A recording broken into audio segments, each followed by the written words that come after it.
Is it? Good evening, 6:30 PM, June 15th, 2026. I call the Select Board regular meeting to order. If you are able, please stand for the pledge.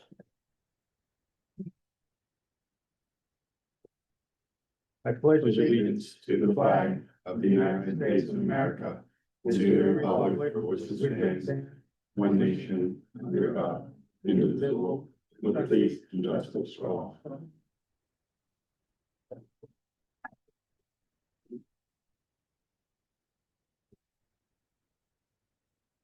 This meeting is being broadcast live on TCTV, Cable Station 8, and on the YouTube web platform.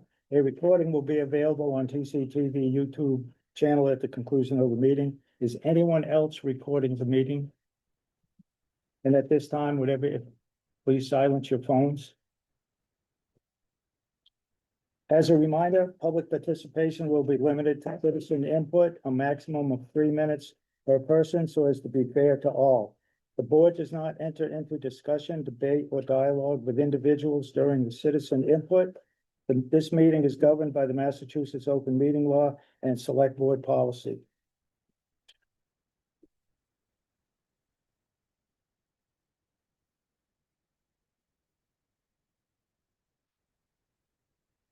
First item on the agenda are meeting minutes of May 4th, 2026. I would move to approve the meeting minutes of May 4th, 2026 as presented. Second. Motion made and seconded. Any discussion on the minutes? Any corrections? Hearing none on the motion, how would you vote? Mr. May? Yes. Mr. Toth? Yes. Ms. Cova? Abstain. Ms. Graves? Yes. Mr. Bennett is yes.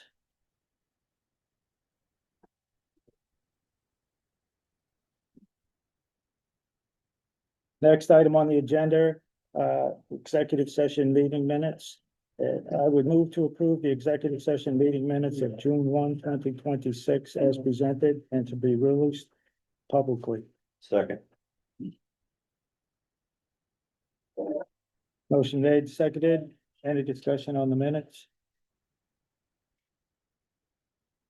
Hearing none on the motion, how would you vote? Mr. May? Yes. Ms. Cova? Yes. Ms. Graves? Yes. Mr. Toth? Yes. Mr. Bennett is yes.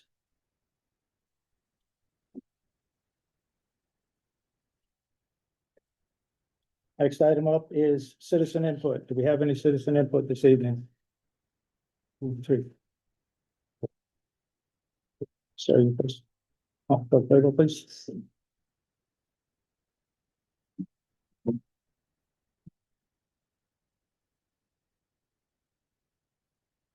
Hello, John Valentine, South Main Street. Can I just interrupt for 1 second? We're still recording, but the live stream, we're having trouble getting the live stream started, so can you give us a couple minutes to try and get this started? Okay.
We're all set now. Thank you very much for waiting.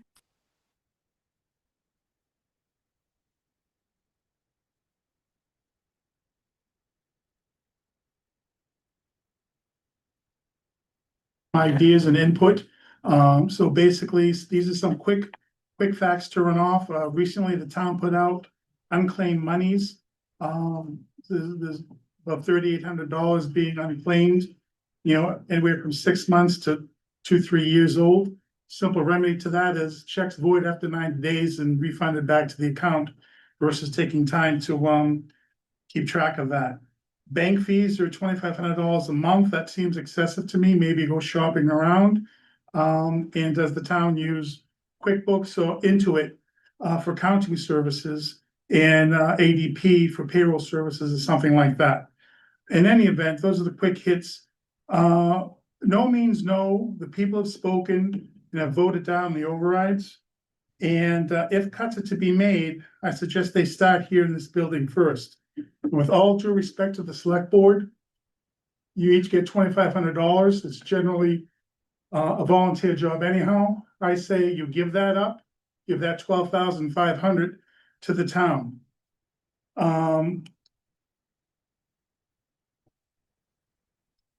And then this building seems to have convenient hours to make up the 40 hours because there's no Friday hours. So I recommend that perhaps we go to an 8 to 5 day with a 1 hour lunch, Monday through Thursday. That's 32 hours. And that will be an 8-hour reduction in pay to help the town save on money on that. We still stay competitive. And we do these things before we consider, cutting police and fire. And the select board really loses all credibility to vote for pending override vote in the fall. I was surprised to hear that from last select town meeting. To even think about considering that is outrageous. What I suggest we do is the people have spoken. They voted no for the override. They were clear that the school was only going to get $216,000 no matter what had happened. And quite frankly, I think that was a pretty generous offer by the select board to give any money to the school, considering they take every last dollar this town has out of the budget. So wait the 1 year and we'll revisit it for fiscal year 2028. Let the people get what they voted for. And yes, we need essential services, but we have essential services. We will have police, we will have fire. You guys will sort that out in terms of how they're going to manage that. There could be more efficient ways that you could sort that all out, and hopefully that all works. In terms of town accountant and executive administrative assistant to the select board and to the administrator, I think by them not having reduced hours before police and fire is also outrageous. I don't mean any disrespect to anyone. This is a fiscal situation that the town is facing, and tough decisions have to be made. And I think it needs to start here in this building first before it goes out to police and fire, EMS and DPW workers. Thank you so much for your time, and thank you. Thank you, John.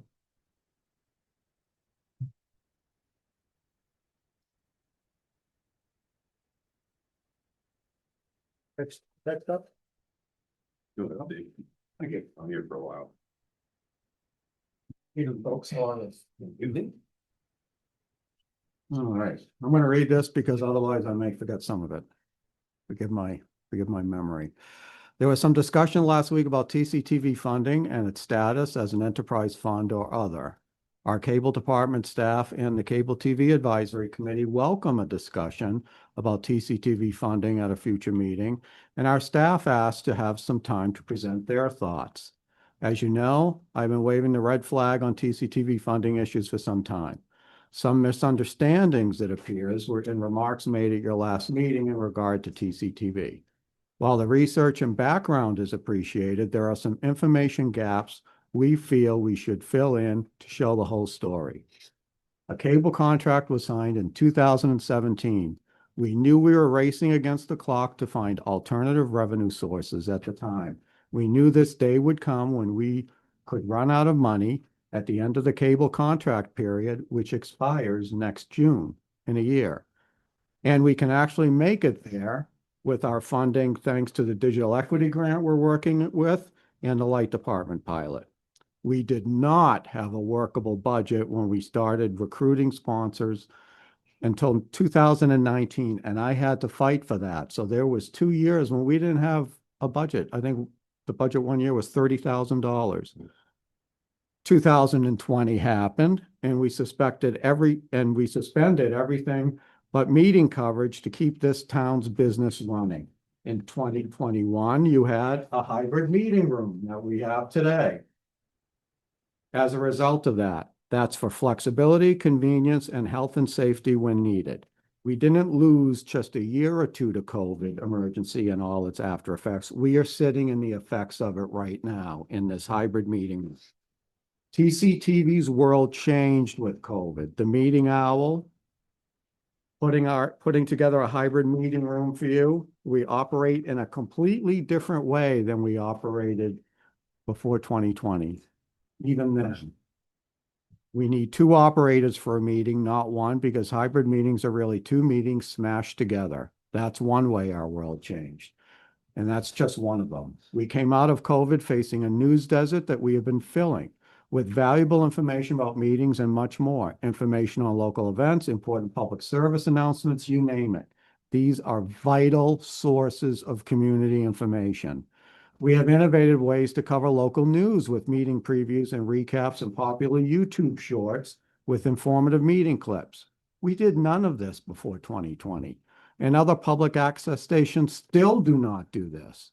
So it's not accurate to compare our budgets to pre-2020 levels or to other towns' cable operations, because we do so much more for our community. Winchendon doesn't do half as much as we do. And I learned today they don't even live stream it. I'll wrap it up.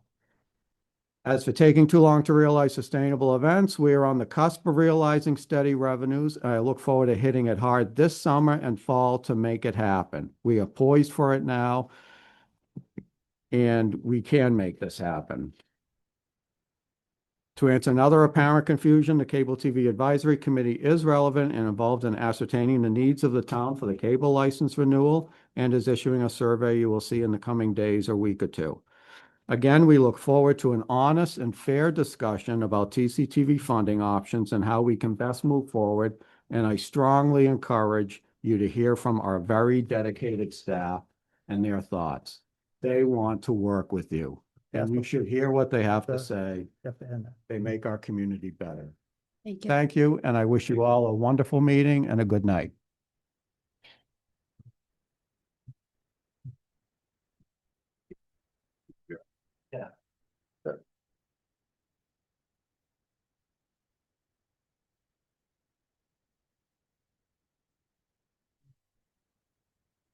Justin Kachi, Dudley Road in Templeton. I'm here to talk to you guys about the state and their responsibility in the matter of the overage and what we should do going forward. I think that going forward, we should get on page with the lawsuit that Taunton has with illegal immigrants and other resources that were used by the town that were overages were created due to the fact that they bring illegal immigrants into the town and ended up a shortage. They have illegal immigrants coming into the schools with their children. They have them at the hotels. They have them bringing drugs in and all sorts of stuff. But that's besides the point. They spent $1.8 billion on illegal immigrants, housing them, feeding them, shipping them around to their doctor's appointments, Ubering them, Lyft. That bill alone is alarming. The state since the 1980s has been picking up the overage. It doesn't matter what the number is that that that the overage is. Doesn't matter how much the superintendent makes. Doesn't matter how much the vice superintendent makes, or the principal, or how many students are in that classroom, or how many firefighters we have, or however many police officers we have. Those guidelines, that pay structure is all set by, yeah, oh, you gotta wait. Are all set by the state. If the state is not able to all of a sudden not pay the overage or the fees, or not the fees, the overage of that are required for maintaining those guidelines set forth by the state, then it's a lawsuit. It's just that simple. We should get on board, find a way to make our voices heard. That's all I have to say. Thank you, sir. Thank you. Good night. John. Pick up. Kenneth McClure, Bridge Street, Wallingall. I'm speaking as a resident. I'm gonna try to take a different approach than last time I was here. But whether you respect me or not, you should at least give me the 3 minutes to pick your heads up and listen. Templeton is a beautiful town. Our 4 villages each offer something unique. And for the most part, the people who volunteer, serve on boards and committees, protect our streets, fight our fires, maintain our parks, cut the grass and plow the roads, do so because they care about this community. They either live here, they work here, or they have invested their time in businesses and energy because they want Templeton to succeed.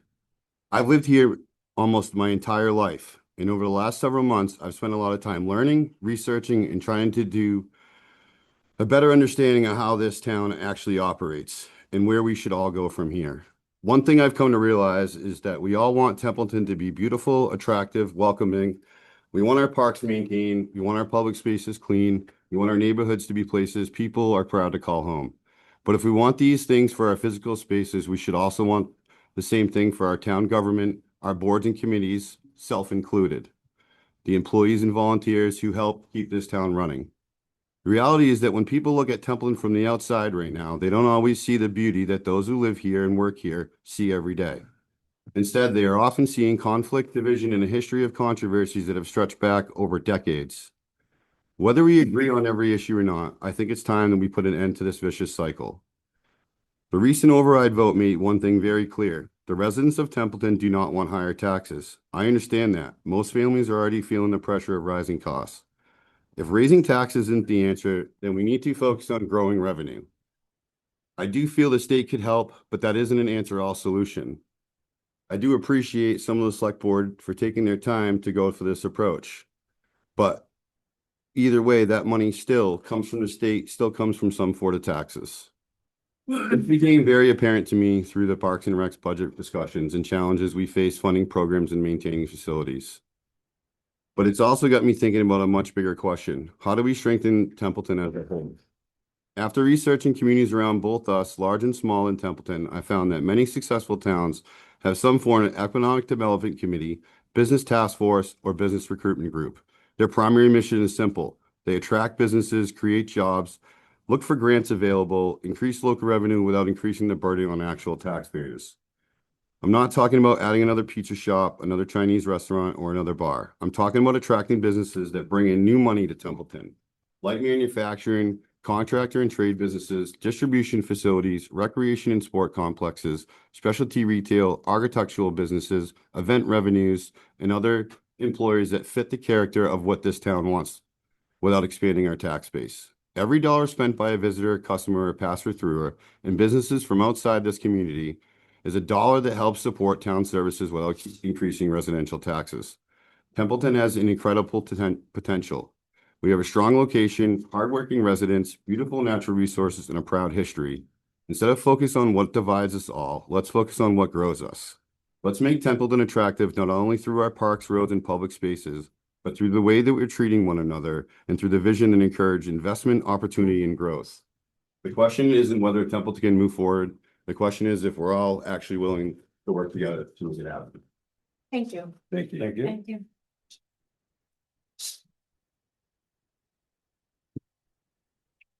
Any other citizen input?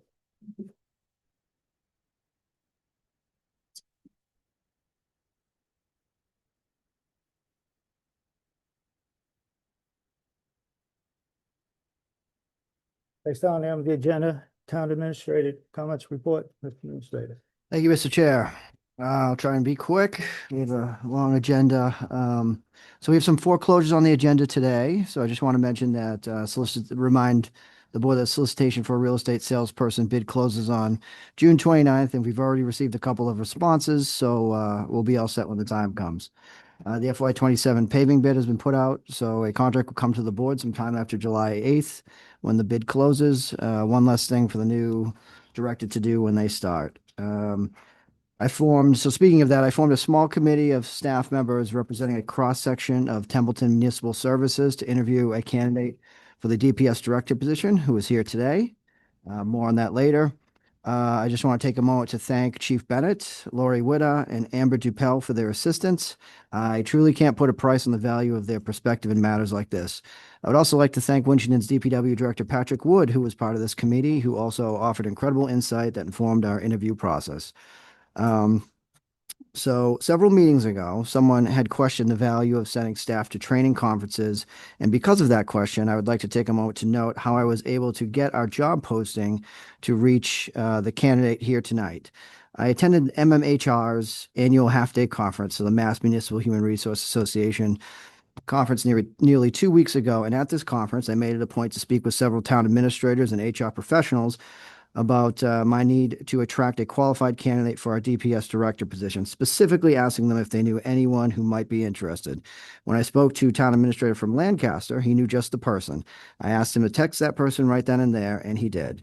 Mr. De Moranville applied for the job a day or so later. Conferences are not only provide staff with labor, legal, and best practice updates, which I also received that day, but they also allow staff to make connections that benefit the town. So I would have been remiss if I failed to mention this very concrete example here today. And that concludes my report. Thank you. Thank you. Thank you. The next item on the agenda is new business. No new employees to introduce yet this time. No, sir. The next item on the agenda are our annual appointments. These are from any committees, boards, and commissions that are annually appointed in June. Some fall off and they have new members. Last year, the board went by groups of each, like, committee or commission. Is that the way the board wants to go tonight, or just do it as a group? There are terms of 1 year, 3 years, and 5 years.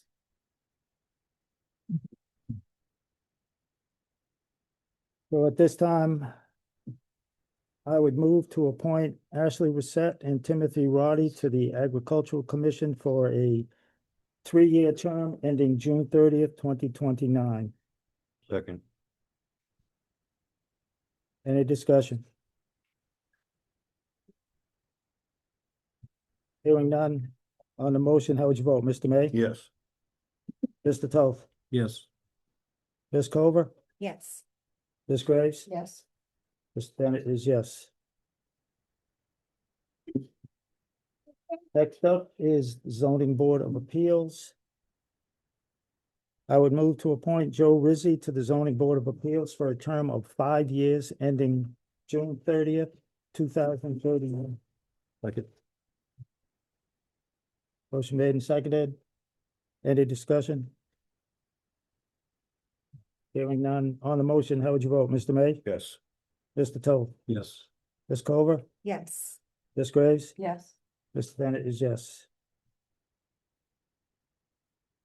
Next item, Library Trustees. I would move to appoint Maria Barnes, John Thomas, John Henshaw to the Boynton Library Board of Trustees for a term of 1 year ending June 30th, 2027. Second. Motion made and seconded. Any discussion? On the motion, how would you vote? Mr. May? Yes. Mr. Toth? Yes. Ms. Cover? Yes. Ms. Graves? Yes. Mr. Bennett is yes.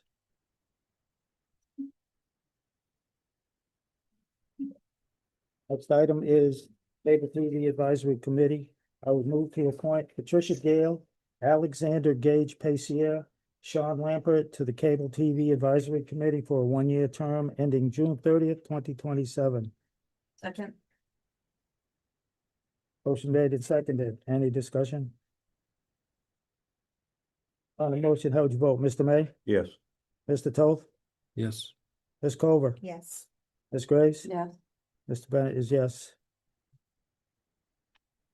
Next item is Conservation Commission. I would move to appoint George Andrews, Christoph Chartier to the Conservation Commission for a 3 year term ending June 30th, 2029. Second. Motion made and seconded. Any discussion? Hearing none on the motion, how would you vote? Mr. May? Yes. Mr. Toth? Yes. Ms. Cover? Yes. Ms. Graves? Yeah. Mr. Bennett is yes. Next item is the Historical Commission. I would move to appoint John Brooks, Michael Dixon, and Steve Corkle to the Historical Commission for a 3 year term ending June 30th, 2029. Second. Motion made and seconded. Any discussion? On the motion, how would you vote? Mr. May? Yes. Mr. Toth? Yes. Ms. Cover? Yes. Ms. Graves? Yes. Mr. Bennett is yes.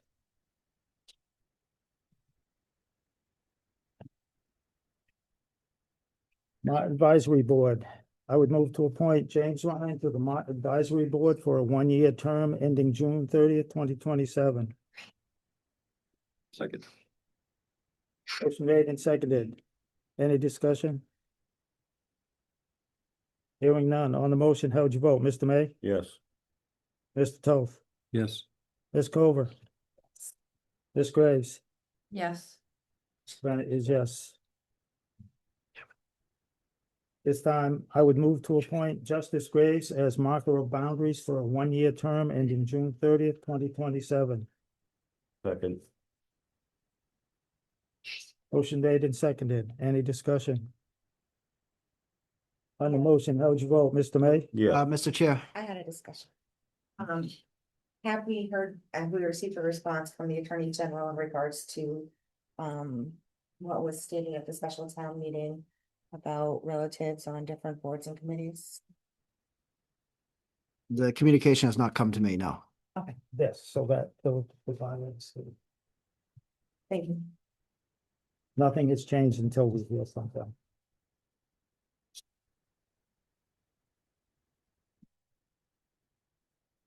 Go on the motion. How would you vote? Mr. May? Yes. Mr. Toth? Yes. Ms. Cover? Yes. Ms. Graves? Abstain. Mr. Bennett is yes.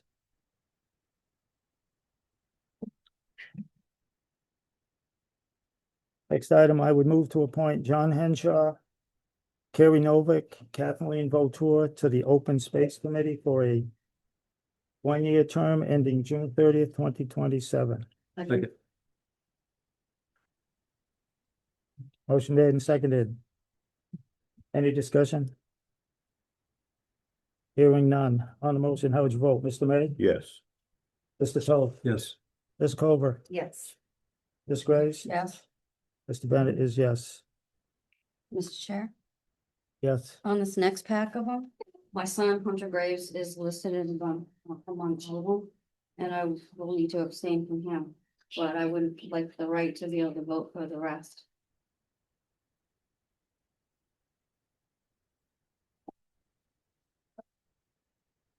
Will you abstain for his and? Yeah. vote for the- I didn't know how you wanted to handle that. I think you'd have to take it individually. Well, do an individual vote on that. With individual vote on Hunter and then So next, I would move to appoint Jim Brio, Ken McClure, Bill Gunners, Heather Fisher, Amanda, I'm gonna mess up your last name, Anna Coney, Brianna Egan to the Parks and Recreation Commission for a term of 1 year ending June 30th, 2027. Second. Motion made and seconded. Any discussion? Chair, if I may, please. This is gonna probably change your motion. Ken McClure, current chair of Parks and Rec. This letter is addressed to me, Ken McClure, Parks and Rec Commission Chair. Please accept this letter as my formal resignation from my position effective June 30th, 2026. After careful consideration, I have decided to step down due to lack of sufficient moral and financial support and shared commitment from the town selectmen and segments of the community to move Parks and Recreation program forward effectively. I appreciate the opportunity to serve on this commission role and remain committed to support professional transition. Thank you for the opportunity. Bill Guinness, Templeton Parks and Rec Finance. So Bill will not be coming back to the commission. Thank you. This year. I would amend my motion to appoint Jim Brio, Ken McClure, Heather Fisher, Amanda Anacone, and Brianna Egan to the Parks and Recreation Commission for a term of 1 year ending June 30th, 2027. And I will second that. Any discussion? On the motion, how would you vote, Mr. May? Yes. Mr. Toth? Yes. Ms. Culver? Yes. Ms. Graves? Yes. Mr. Bennett is yes. This time, I would move to appoint Hunter Graves to the Parks and Recreation Commission for a term of 1 year ending June 30th, 2027. Second.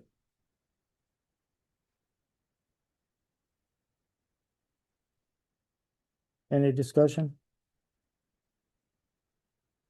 On the motion, how would you vote, Mr. May? Yes. Mr. Toth?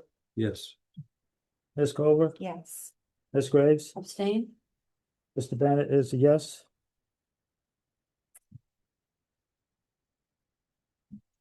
At this time, I would move to appoint Harrington Heat as town council for a term of 1 year ending June 30th, 2027. Second.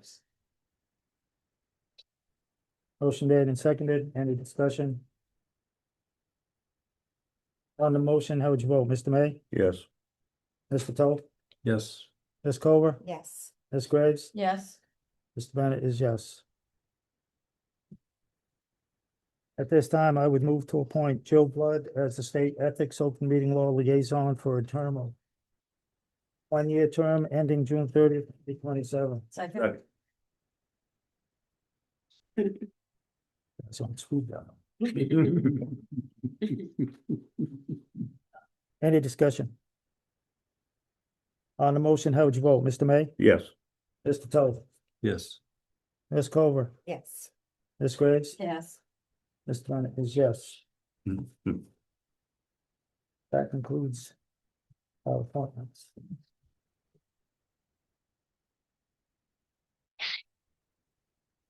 And as a follow-up to this, in anticipation of this coming up, I went looking at some boards, commissions, meeting minutes. There were a couple that were kind of shy. I found one, the Parks and Rec Commission, where there was, according to the minutes, there were two people who attended by phone. That triggers the remote participation, and all votes have to be by roll call vote. The votes in the minutes are recorded passed unanimously. I cannot, there's no video, so I could not double check that. We just appointed a lot of people to different boards, committees, and commissions.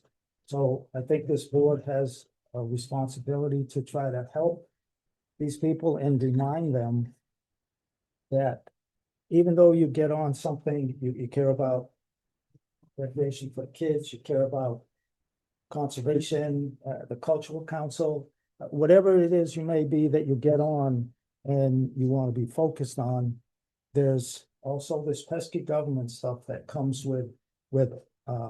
I don't make the rules, it just, these are the things that you have to do to stay out of trouble. It's the Massachusetts Open Meeting Law, Chapter 38, it's sections 18 to 25. There's the updated hybrid remote meetings, which is in 940 Code of Mass Regulations 29.10. There's the Massachusetts Open Meeting Law Guide of 2025. These are all easily found online. And you can find information on how to hold the meeting and do things properly so you don't get yourself in trouble. Anyone who is elected or appointing to a public body has the responsibility to understand and follow the open meeting law. Massachusetts General Law, Chapter 38, Section 20, H states, within 2 weeks of qualification for office, all persons serving on a public body shall certify on a form prescribed by the Attorney General the receipt of a copy of the open meeting law. The certification shall be evidence that the member of a public body has read and understands the requirements of the open meeting law and the consequences of violating it. In Templeton, those certificates are turned in at the town's clerk's office. I double checked that today to make sure that is correct. Again, the 940 Code of Mass Regulations 21.10, Section 7, procedures for remote participation. All votes taken during any meeting in which a member participates remotely shall be by roll call vote. And as I just stated, the select board, we just appointed all these people to these different boards. We need to try and help them stay out of trouble regarding the open meeting law. It's a simple reminder to just, you can't shrug that off and forget about it because, well, nobody's looking, nobody complains, so we're all set. And quite frankly, you know, I got the Attorney General's out there checking, somebody has to violate complaint. But there's no sense getting in trouble if you don't have to. Some suggestions that, and I've talked with a couple of people that are on this. Mass Attorney General's meeting agenda and meeting minutes checklist, make them available. It's a link that's online. I spoke with our executive assistant, Jill, she said she could do that. Another thing possible is town council could do an open meeting law training, perhaps Zoom. The Attorney General's Office, Division of Open Government, has online training. There's all kinds of modules. You just go online, you find the link. You type in the open meeting law training, go to AG's page, and you can find that. And why is this? Am I making talking about the Code of Mass Regulations? This is in Section 7, procedures for remote participation. The remedy for violation. If the Attorney General determines after investigation that 940 CMR 29.10 has been violated, the Attorney General may resolve the investigation by ordering the public body to temporarily or permanently discontinue its use of remote participation. That means somebody who is sick, somebody who is working, can't make the meeting for any number of reasons, they will not be able to take part. Because the Attorney General, that's how they were told you accountable for that. So again, all these people that the boards that we appoint, some yearly, some they come around, you know, they get a term of 5 years or so, but I just think that we should do what we can, so the Attorney General sees Templeton as few times as possible for things that are preventable. In my opinion, the open meeting law is like one of the easiest things there is to get in trouble with. Anyone can look at something, you can look at the minutes, and like I said, I looked at some bodies, they were kind of like, they were almost just an agenda. And again, the law says there has to be enough detail in there so the average person can look at your minutes and know what went on, and know what was discussed in the meeting. Not every committee or board is there a video recording of it for you to go see. Mr. So I will be, Mr. Chair, Yes. In the past, weren't you, working on, was the select board working on like a handbook or something to There is get to them? There is a Right. handbook for a committee and it's a Maybe we could draft put it on our goal, that'll bring at the goal meeting. yeah. And then Hopefully. the other thing I just wanted to point out, that, some of these boards have people, some people that are volunteers or even workers that are doing the minutes. And sometimes the minute people may not have been trained or were told to make sure that they clarify that too in the meeting, so that that's not just the boards. Whoever's taking their minutes should be told, make sure you say each individual who says yes and who says no too. But it ultimately comes down when the public body approves the minutes. And it's one of those things that falls in the chair's lap. It's one of those 4 additional duties you get when you occupy the chair. Again, it's an easy thing to get in trouble with. It's an easy thing to not follow. So there are some things we can do, hopefully, that we can help address this and remind people that you have to do this, you gotta do this government stuff. Or we come back and again, and if the Attorney General sees it come across the same complaint a couple times or more, they can determine that it's intentional, and the determinations are online on the Attorney General's page, and some people have been fined because it's intentional. Mr. Chair, may I make a comment? Jack? May I make a comment? Yes. One way to avoid having to run into that issue would be to continuously do a roll call vote. And just make that standard practice, so that way you're not having to worry about violating that. That is one reason I do roll call votes whenever, since I've been chair on everything. I could have an old man moment and forget somebody's taking part on remote phone or Zoom. So I figure if I take roll call votes all the time, I have less of a chance of goofing. So. Mr. Chair, can I just ask for quick clarification on that? Sorry. We stated at the beginning that this public participation is limited. Again, like I said, I'm gonna Email it. talking to Jill. She is the liaison. She'll send all these appointments to the town clerk and we'll line something up and see what we can get. Just to help out all these, because the cultural council and library trustees and stuff, they're not big things, but they don't do controversial stuff, but they're public bodies. And it has to be, we have to follow it, otherwise we're all gonna get in trouble. Next item up, foreclosure. Mr. Chair, Yeah. can I just ask a question? Do you plan on asking the board if they're willing to move the executive session to after Tighe and Bond's presentation? I just asked because I want to give the lawyer a heads up when they might be presenting. So if you're going to do that, Actually, I was watching the clock. I was gonna watch the clock. I'm hoping that we'll just do it at the end okay. to save some confusion in the middle, but let's see where we're at Tighe and Bond. Okay. All right. Thanks. So next up, Ms. Kirby.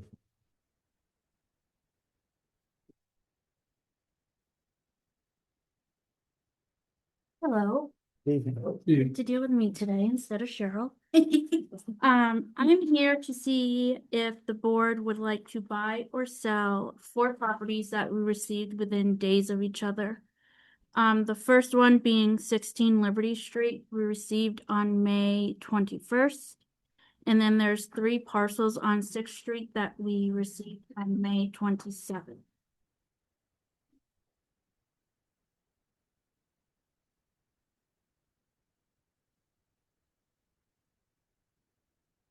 There's no CBDG thing titled to them or nothing. You just, The Liberty Street does have past due light and water, which we can attach to us to increase, obviously, to get their money as well. Mr. Chair, if I may. Just met. Do you know if these are under the old law or the new law? The new laws. Okay. Thank you.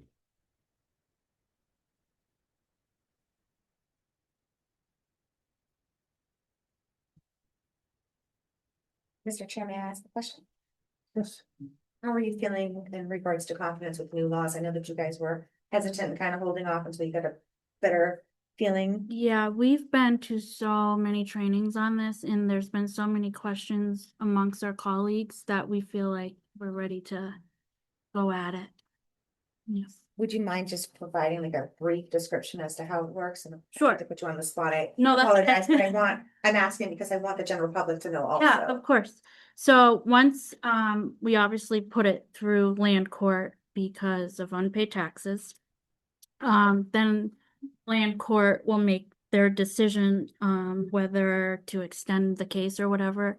And if the town gets it, then we have a 30-day window for the owner of the property to appeal.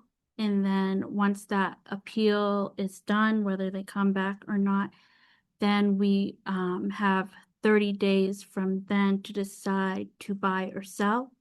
And if we decide to sell it, I believe it's 180 days we have to have it up.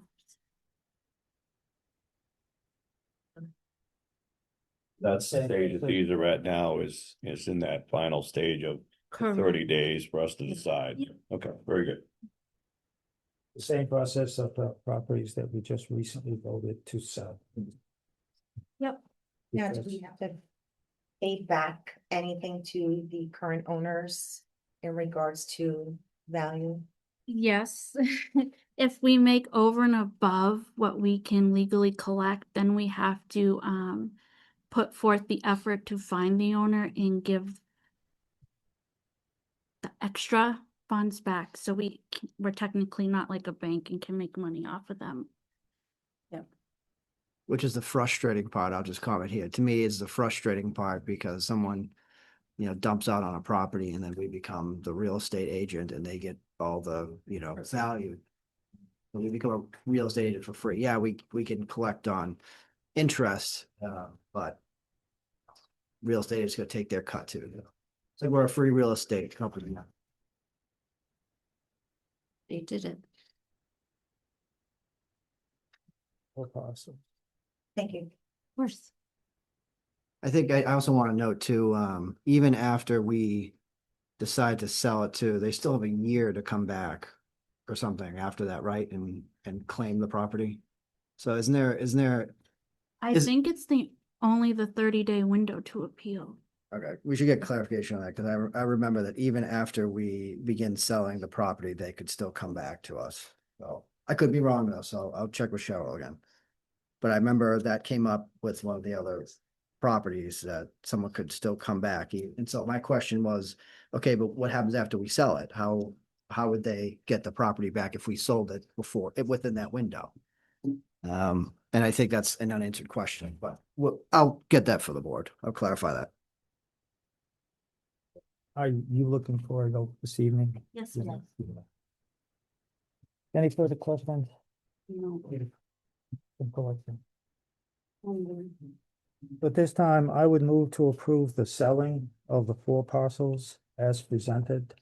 So the collector's office can start that process. Second. Motion made and seconded. Any discussion? Hearing none on the motion, how would you vote, Mr. May? Yes. Mr. Toth? Yes. Ms. Culver? I'm gonna abstain just because of business. Ms. Grace? Yes. Mr. Bennett is yes. Thank you.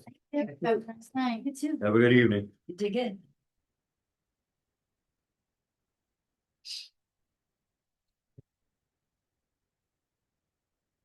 The next item up is speak with a public service director candidate. Sure, I'll introduce him. So as I mentioned earlier, we interviewed a candidate for public service director, Chris just trying to remember how to pronounce his name, D. Moranville. D. Miranda. D. Moranville. And so I'm bringing him to you today. Welcome. Nice to meet you. And so this is the board's chance to interview this candidate. So I will sit back and let you do your thing and only, help out if you need, but this is your time now. And so you have his resume in front of you and, begin whenever you're ready. Questions from the board, Mr. May? Oh, good. Under the gun, right off the rip. Nice. Good evening. First I'd ask you, what interested you in applying for the job in Templeton? So Templeton is relatively local to where I live. And from the outside looking in, it seems like a nice, quiet, quaint town that's well run. You don't hear of any problems or concerns or turmoil coming out. Sorry. From the outside. On the outside. Exactly. Good one. I was just gonna ask, how's your hearing? It's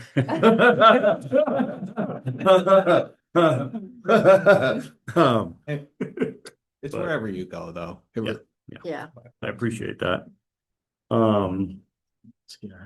Your, let's say, the focus of your work history, what would you say is, the part that you lean towards in your job duties? What do you, what's the meat and potatoes for you? For me, I would say it is the highway. It's maybe my strong suit. My other job duties are buildings and grounds and the mechanics divisions as well. And I do enjoy them. I have my construction supervisor's license, so I do understand buildings and how they work. But when it comes to some of the systems, I'm just better suited for highway in the outside construction, if you will. It does, give your resume, gives a lot of detail, and I see you've definitely supervised groups that are larger than we have in Templeton.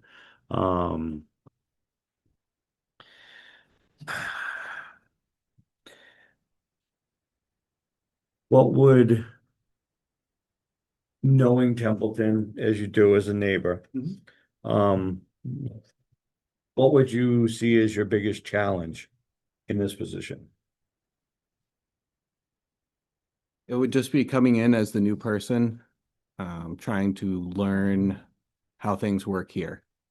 Every town is a little different that I've worked in. They do things differently. They have different focuses and different plans. So it would be coming in and learning the system here. Learning the processes and okay, very good. I'm good for the moment.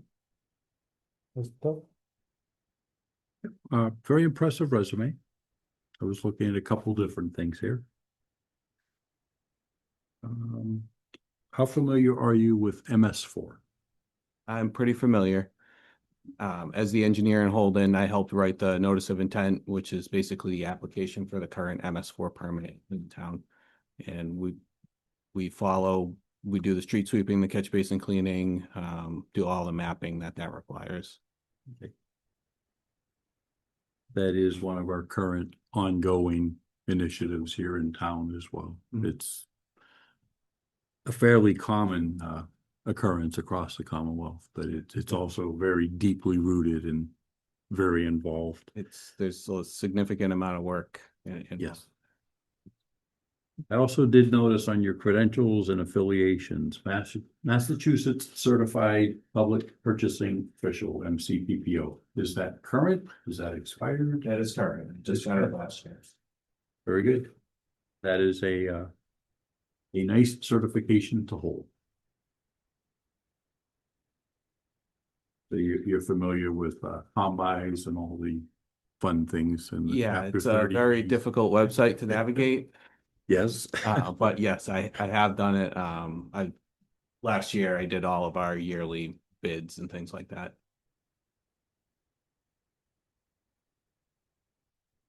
Very good. I also noticed in here you were a tree warden.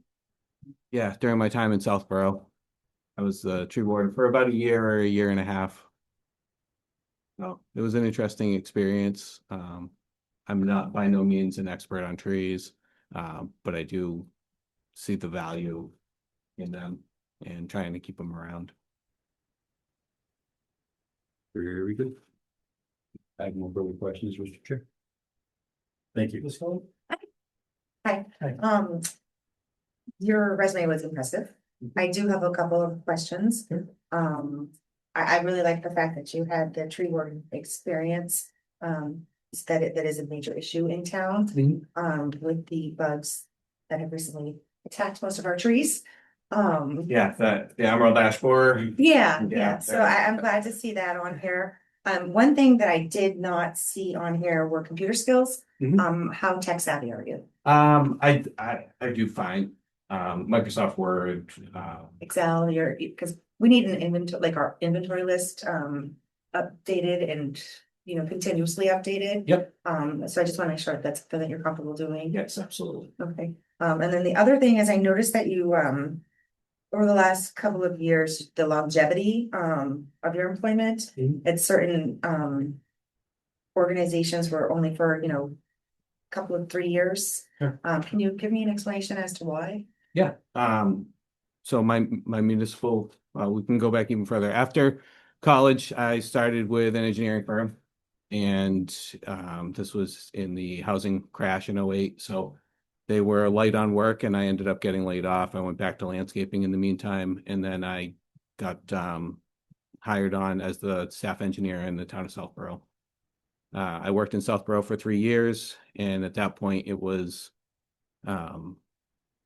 time for me to move on, I guess. I went to the city of Worcester. After that, I stayed there for about 8 months. I didn't love it. I did construction inspection, which I did love. But working in the city was a lot more difficult than I think I understood. Just trying to get things done, and I always want to do things the right way. And the example that I use is we were working on one street, rebuilding it, and they were replacing the street lights. And I wanted to have the existing street lights removed before we put the new ones up, so we could put them at the back of the curb and have a full open sidewalk. And they didn't want to do that, so the new street lights got put behind the old street lights, and it was kind of in the middle of the sidewalk. I just thought it looked bad, and I found that, maybe this isn't the right spot for me. I was living in Holden at the time when that position opened up, and it couldn't have been more convenient. And my next question, how do you feel about being a part of the team? And what I mean by that is like boots on the ground. I try and be out of the office as much as I can. Still, office is a necessity. There's still a lot of work to get done there, but I like to be out on site. When people, if the guys call me and they have questions about something, I usually take a ride down there before I answer the question, because for me, it's easier to see it in person than to have somebody try and describe something to me over the phone. Thank you so much. So the public service director also has charge of our cemetery. And so you will be with burials will be some of your responsibilities, and with the commissioners of the cemetery. So that comes with boards. It's their domain, but you're basically doing all the heavy lifting and making sure that and I noticed that you didn't have any experience with being commissioner, because then you'll also have Parks and Rec Commission, who has now just lost their budget. So again, that board, that commission is in charge of all their stuff, and then you have to work hand in hand with them. How is your feeling on being able to do these? Pretty good. Right now, I work with hand in hand with Holden Recreation. We maintain and run all of their facilities. They run all the programs, but we have a town pool, we have athletic fields and all those sorts of things.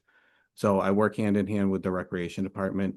They have their own board. I deal with the director primarily. When it comes to cemetery, in our buildings and grounds division, we take care of Grove Cemetery, which is an active cemetery, and then we take care of 2 closed cemeteries.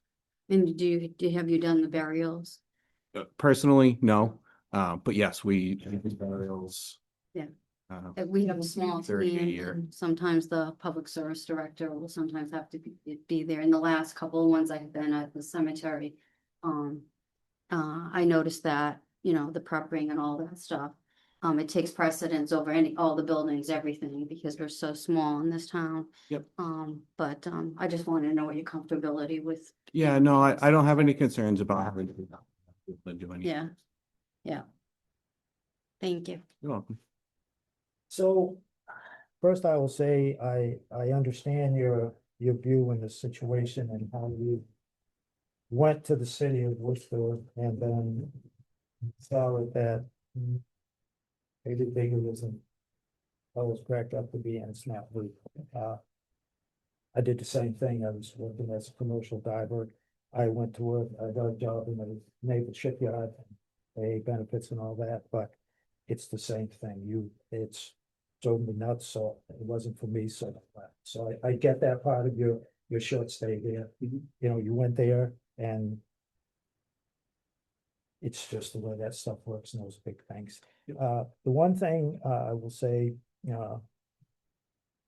if you're hired here, the last time, and I can't remember when he worked here, but the last time we had highway supervisor, DPW, it wasn't called that back then, but take your position, he was an engineer with Steve Manthey, and goes back a lot of years.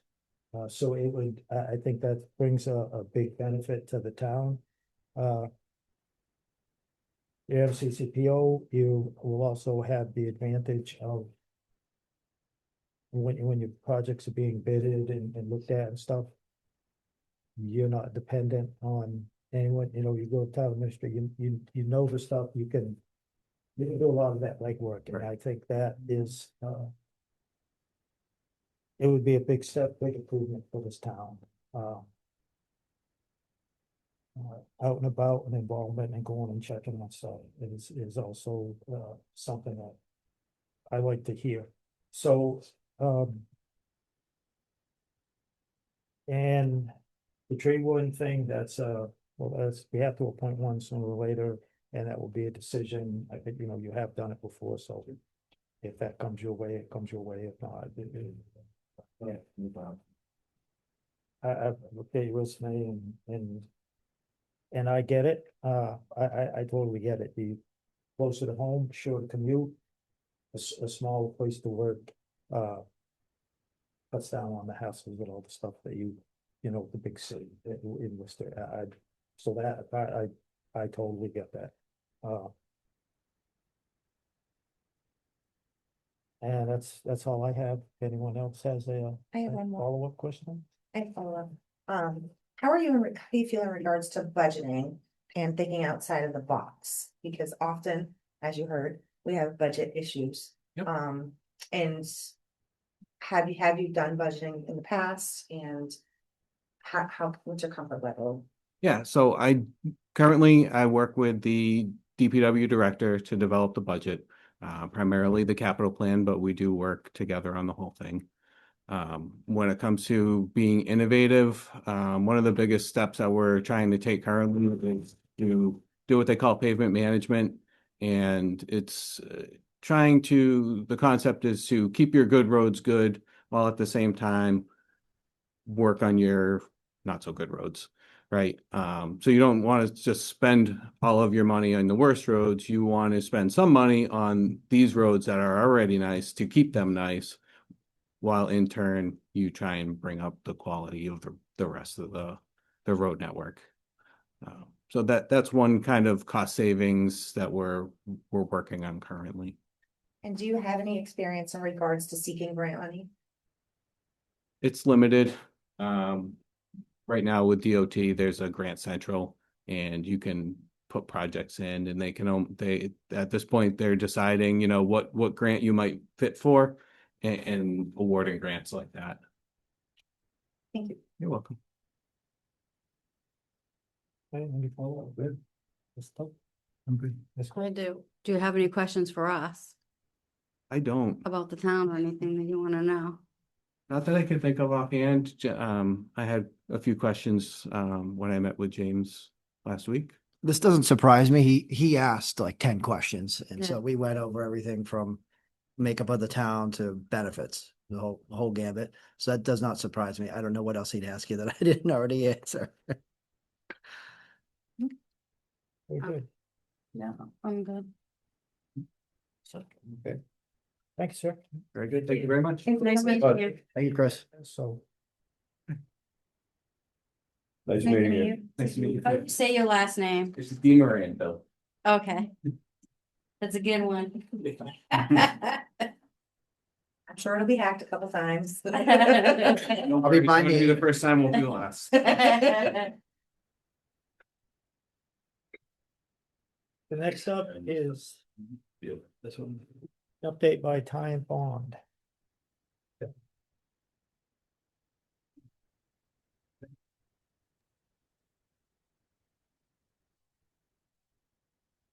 We did join the meeting here. You should have access to be able to share. We can share. Yeah. Okay, great. They do have copies of the presentation in their packets too, but this is good Great. for online.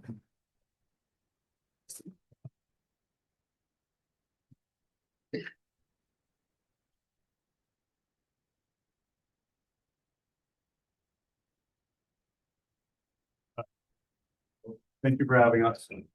Wants to give you, want to wait a little bit? Yeah.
I guess so.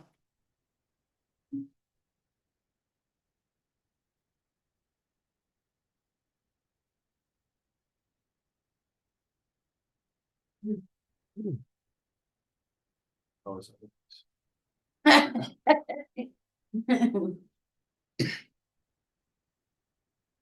leave that up to the chair. Give my tweet with a crosswalk on it and do right there. Okay, I know what you're looking, I know what you're doing. Now. Already going down the sidewalk down there.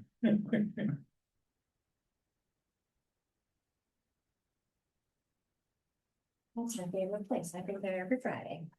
You Where? recognize Huh? you recognize what that is? I do. I go there every Friday and get my meats. On this road, yeah. I already went down and done the sidewalk down there. I take the road. Okay. Thanks for having us. My name's Dan Holmes. I'm a vice president at Time Bond. Been working there for 19 plus years or so. Worked in Templeton for a little bit. Brandon Lewis is with me this evening. He's one of our staff engineers. He's been really involved with this project. So he'll run through the presentation tonight. This was, jumping ahead, he'll talk about this a little bit, but this was a grant funded project. So part of that grant funding was to have a public engagement session. So we're here to give folks an update to you folks in the public. Yeah, thanks. Tonight we'll walk through the work we've completed so far, some of the information we've gathered about the roadway and the drainage system out there, and what the next steps look like as we continue moving the project forward. Before jumping into the details of this project, I'd like to provide a quick overview. The town was successful in receiving funding through the Commonwealth's Rural Development Fund program to begin planning improvements along Barre Road. This is approximately a 3.9-mile roadway from the Hubbardston town line to Route 101.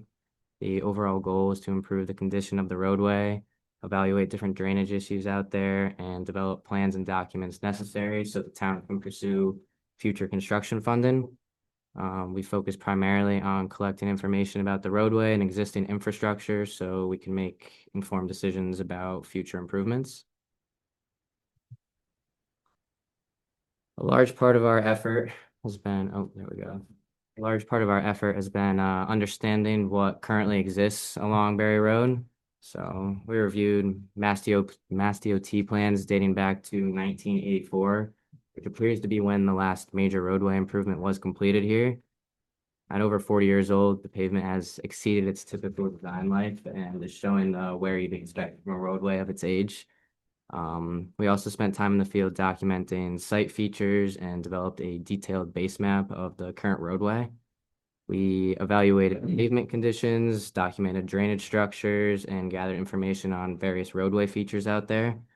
The photos you see here show some examples of pavement deterioration that we observed, including cracking and rutting, which are common indicators that a roadway is reaching the point where rehabilitation should be considered.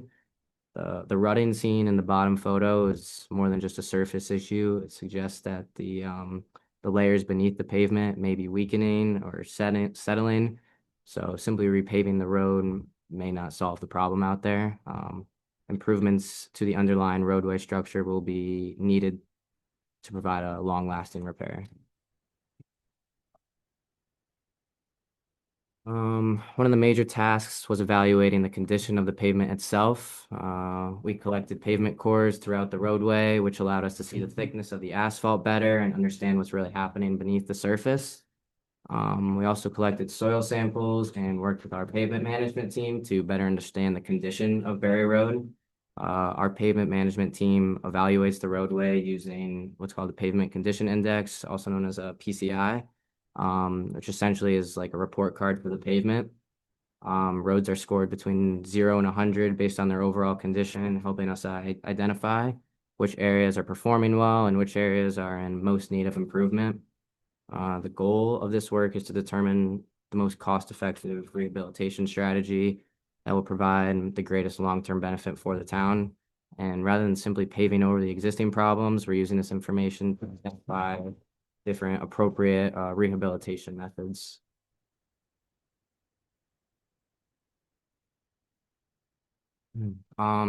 This slide highlights some of the pavement analysis work that has already been completed out there. One thing we often tell communities is that pavement condition tends to decline slowly at first and then much more rapidly as it ages. Once deterioration reaches a certain point, repair costs can increase significantly. As you can see on the presentation, the average PCI score for Barre Road was 44 out of 100. That's generally considered a pretty poor pavement condition rating. The good news is that this information gives us clear understanding of where the roadway stands today and helps us identify the most cost-effective rehabilitation strategy moving forward. In addition to the pavement, we also completed a detailed review of the roadway drainage system. Proper drainage is one of the most important factors in preserving roadway infrastructure, and water is often one of the biggest contributors to pavement deterioration. To better understand the system, we conducted inspections of catch basins, manholes, culverts, and drainage pipes throughout the corridor. This work helps us identify areas where drainage improvements may be needed as part of future roadway rehab efforts.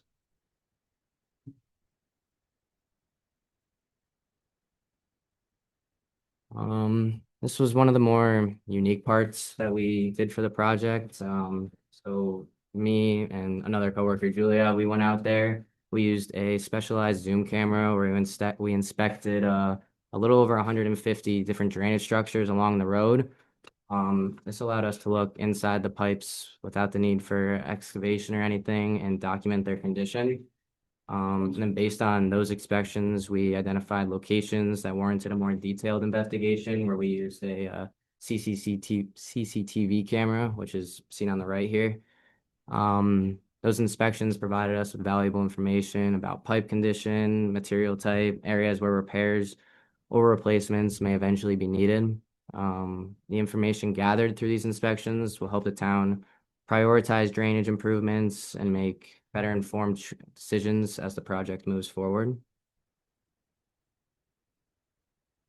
So at this point, all the field work we've discussed starts coming together now. Using the information that we've gathered, we've developed a comprehensive base plan of the entire roadway.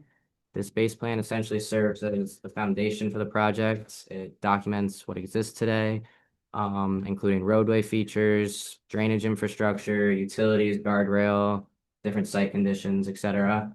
Once that base plan was established, we were able to use the results of our pavement and drainage studies to begin developing a full construction plan.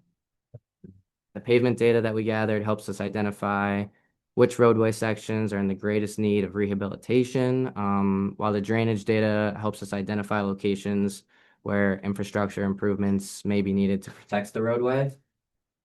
By combining both sets of information, we're able to develop a construction plan that addresses not only the pavement surface itself, but also some of the underlying issues that may be contributing to its deterioration out there. As we've continued discussions with the town staff, we've refined these plans and developed proposed improvement figures that will ultimately support future design, permitting, and different funding applications. This is one of the more relevant, oops, it came up here.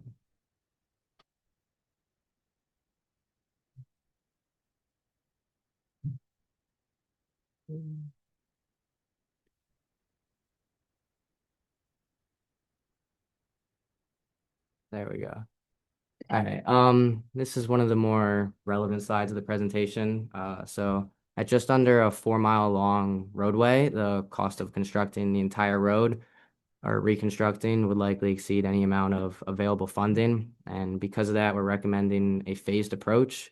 Rather than waiting until funding becomes available for the entire roadway, the town can pursue improvements in smaller, more manageable sections over time. Our team has already developed plans and permits for phase 1, which includes around 1 mile of roadway beginning at the Hubbardston town line and heading north. This approach allows the town to continue pursuing grant funding while making meaningful progress towards improving the entire roadway eventually. So what do the next steps look for us and the town? As funding becomes available, we'll continue advancing design for future phases and helping the town position itself competitively for different grant programs. The ultimate goal is to provide the town with a clear roadmap for improving Barre Road over time while maximizing the available funding. And that concludes it. Thank you for having us here, and we're happy to answer any questions. Of course, I'm sorry. You had spoken regards to putting your cameras down the piping. Are you going to be replacing the actual pipes that are currently in the ground? Have any of them caved in? And if you do plan on replacing them, what type of materials are you going to be using? That's a good question. So a lot of the pipes out there, since this, I don't know when the last time all the drainage was done, but most of them are metal. If we do reconstruct them, we'll most likely use concrete, reinforced concrete pipes out there. Much better for the roadway and just maintaining them. I don't think many of them were collapsing, but there were definitely some in poor condition. Depends on what kind of funding comes through. If it's better to just do the roadway or include that drainage work as part of our design. So that kind of depends on how we move forward with funding. And then like, what is the time frame in which this work will be complete? Question. I'm sorry. No, I'm asking because a lot of residents use that as a course. commuter road. yeah, So I want to give them an idea. probably not as soon as everybody would like. Yeah, this is a very expensive project. It's not like we can just mill and overlay it and get a good amount of resurfacing for a relatively reasonable amount of money. It will require pretty much full reconstruction. We haven't, there's been some transition with DPW, so I don't think we have a good solid timeline on when that first phase would be. One of the grant that could help fund some of this, it offers up to $500,000 a year, the Rural Development Fund. That funding really wouldn't be available for almost a year. So, but then there's also Chapter 90 funding. So if the town has some Chapter 90 money available, we can use that and start the process using that for maybe the first phase. So it really comes down to how can we find the funding to begin. In regards to this grant, do we have to put so much money? I think this, like a match program. Yeah. I don't believe this one had a match program. The rural development one? Yeah, I don't know if I remember. I don't think it does. I think It's not available for a year, so. Because it's not in our budget. Yeah, then that's probably why, Okay. because I don't believe there's a match. Thank you. Yep. Question? Basically, we just have no idea of the actual cost of the project at this point, right? Yeah. Did you do a total? We know like general costs, it's just where the money would come from. We, like I said, we planned out this phase one for roughly a mile of the road. I think at the time we were looking at targeting around $1 million worth of funding. So that kind of gives you a good idea of what the rest of the road would look like, but you kind of have to take it phase by phase at a time. We're just targeting this first mile, so things can change. But yeah. And I think the first mile that we were looking at was starting at the town lines, moving north Yes. as the first phase, and then ideally just progress from there, try not to skip around. But it'll depend on, back kind of to your comment on the drainage, like the first area doesn't have as much drainage improvement, but maybe some of the future phases would, which would obviously increase your cost a little bit. But high level, $1 million a mile, So $4 to $5 million potentially. Yeah. pavement costs are of course fluctuating and going up right now, so who knows where it'll all end up, but. Thank you. Nothing to do. Thank you, gentlemen. Thank you. Thank you. Thank you for your comments. Appreciate you. Thanks. Thank you.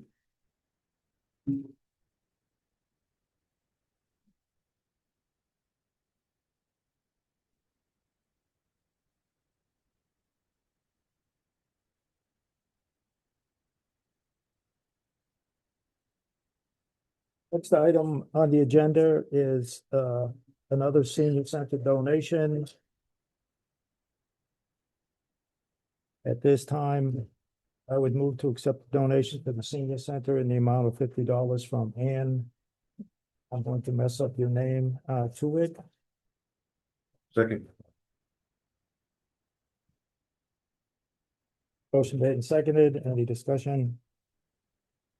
Hearing none on the motion, how would you vote? Mr. May, Yes. Mr. Phil, Yes. Ms. Culver, Yes. Ms. Graves? Yes. Mr. Bennett is yes.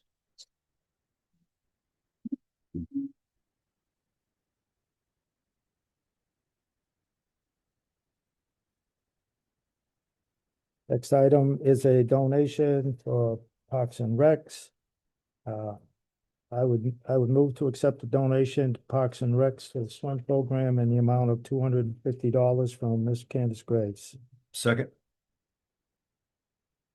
Motion made and seconded. Any discussion? On the motion, how would you vote? Mr. May? Yes. Mr. Toth? Yes. Ms. Culver? Yes. Ms. Graves? Abstain. Mr. Bennett is a yes.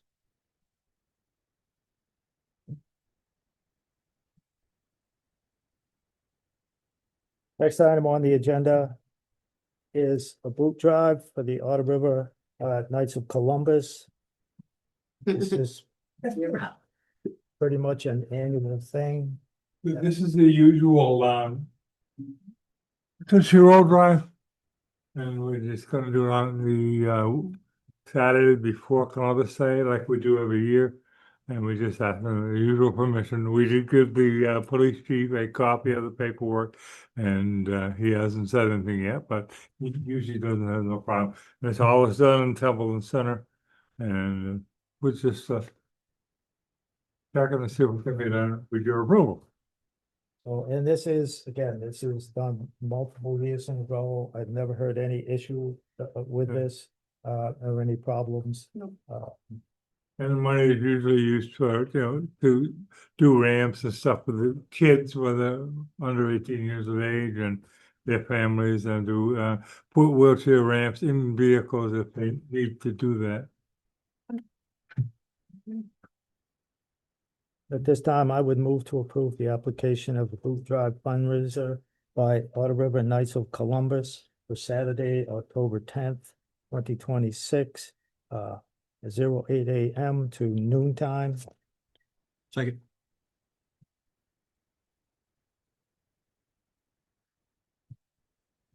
Motion made and seconded. Any discussion?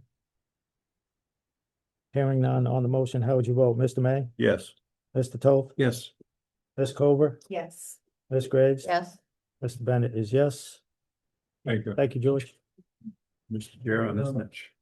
Mr. Chair, on this next one, I'm gonna recuse myself. Is it about it? Understood.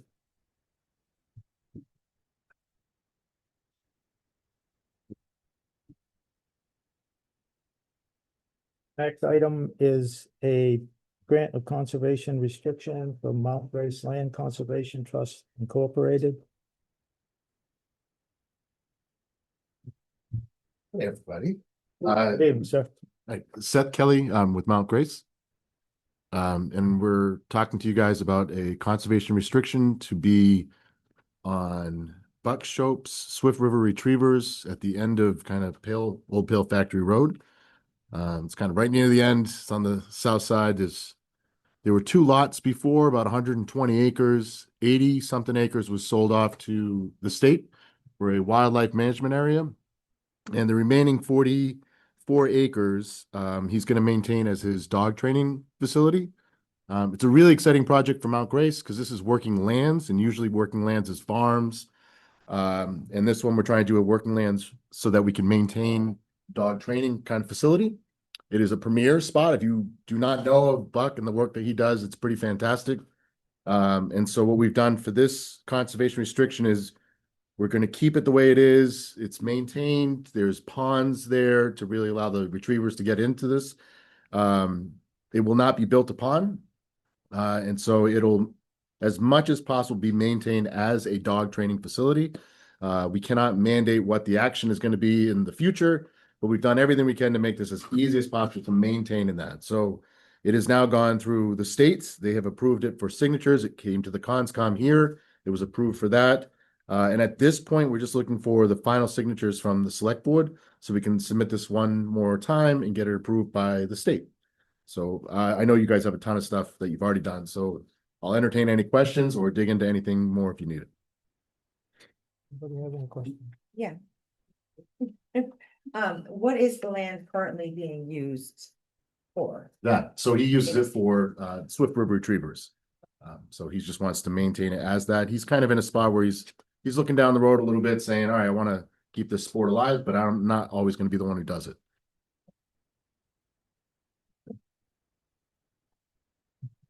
Any other questions? No.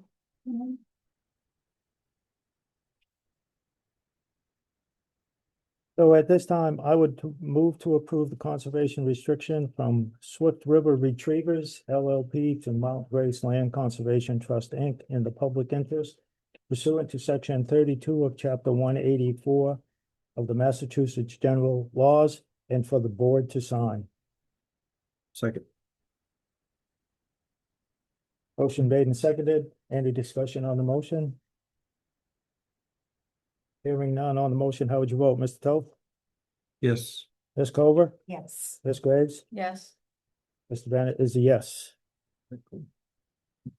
And I'm just not sure how Templeton does this. I will just kind of connect with the admin. Well, do you have the thing for them to sign right now? There's a copy of it in the packet that can be signed and just Someone. notarized. I can pick it up or. You could just have them sign it now. So,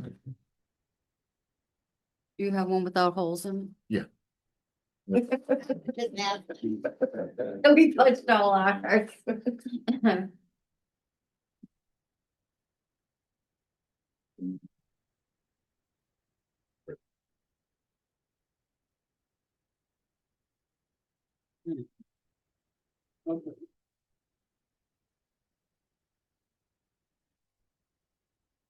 Did you say that that needed to be notarized? Yeah, Don't sign that. Oh, you need to sign in front of a notary. I'll come back there and get it signed by the town. We'll Yeah. sign it, because it's gotta be notarized. Do our individual signatures need to be notarized or just the final? The final. thing. Oh, okay, so we can sign, yes. Because we never do that. To get you all in front of the clerk would be not practical. Oh, I gotta finish my name. We're gonna need To make sure. I need a Graves on the end here. we're going to need to change one of the signatures anyway. Which one?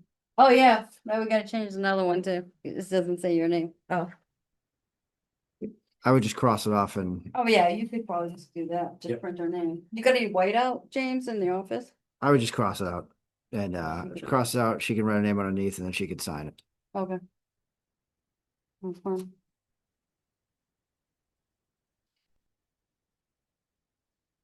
I just wanna make sure we're doing it right. Yeah. Thank you.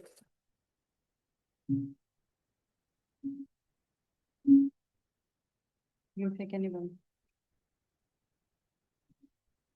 What's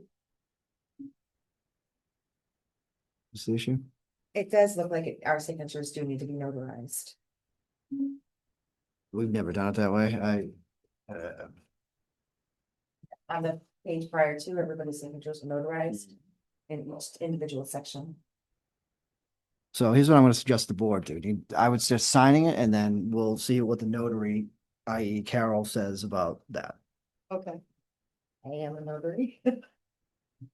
Well, she can always review the meeting and see that you signed it. Okay. Yeah. So keep it with you to go to the notary or not? You can bring it in. Well, do you live nearby? Okay, yeah, I would just call Carol, bring it in for signature. Otherwise, if they need us to come in, we'll come in individually and see Carol. Okay, perfect. Thank you very much.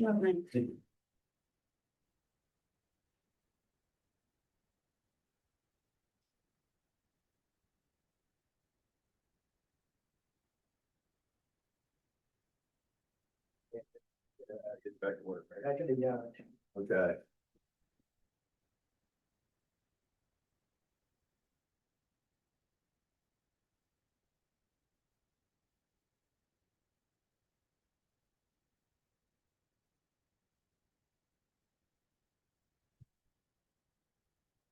Next item up on the agenda is Public Services. Mr. Chair? Yes, May I? So this is so I put a separate agenda item here so that you could discuss, deliberate, decide what you want to do. If it's okay with the board, I do have comments from the staff if you're interested in hearing them. Yes. So I saved that for now.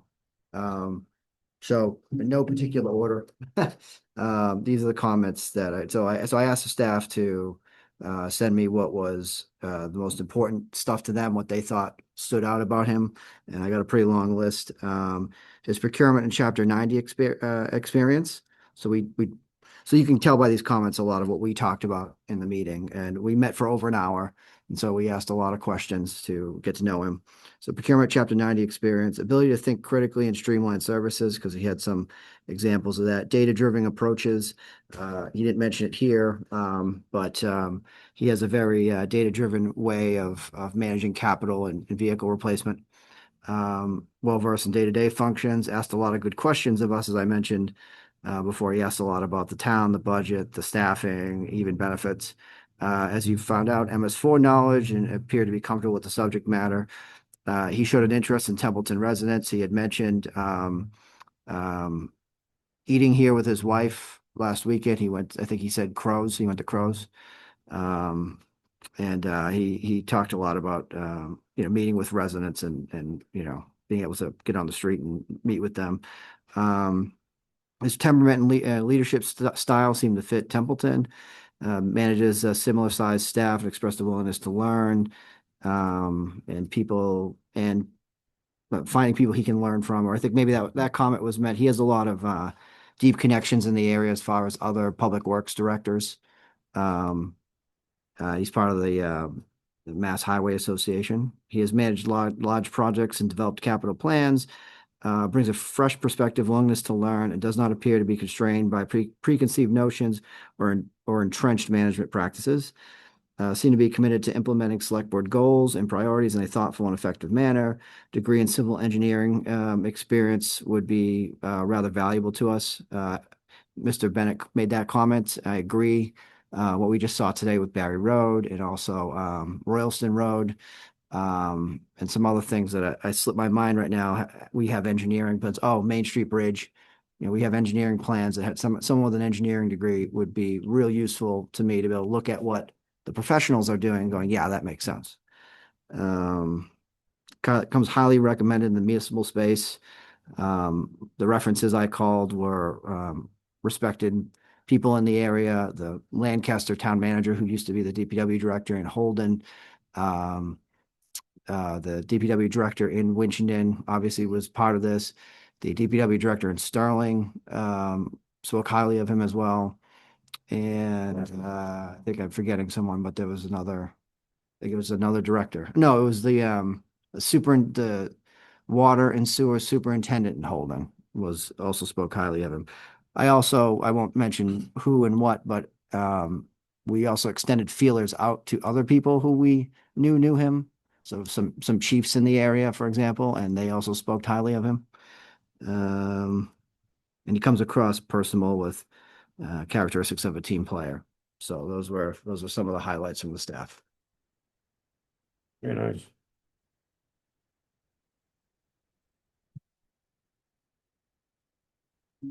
Any What other other inputs on the board before? Take a motion. Hope I didn't scare him off.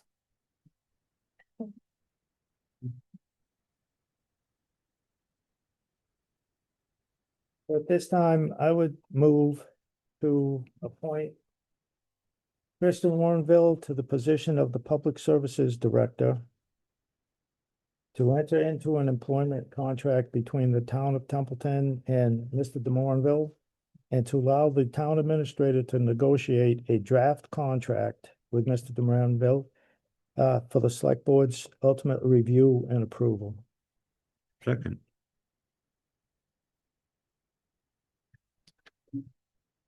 Motion made and seconded. Any discussion on the motion? I don't know if it's discussion on the motion. Well, we'll need to have a meeting scheduled, probably before on the 13th July meeting.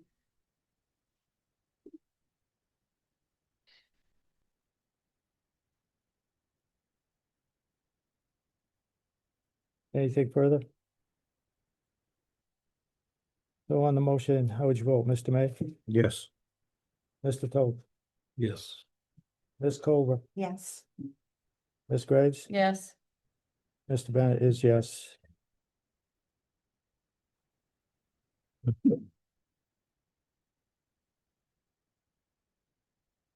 Next item up is item I, discussion, vote on, funds for surveying town parcels, Mr. May. Yes, this is something that I've been looking at, and I talked to James a little bit about it on Friday. I think it was Friday, maybe Thursday. Yeah. But looking through the Access GIS, and I come up with a few properties that in Templeton that seem to be encroaching upon town property. And these are various sites, and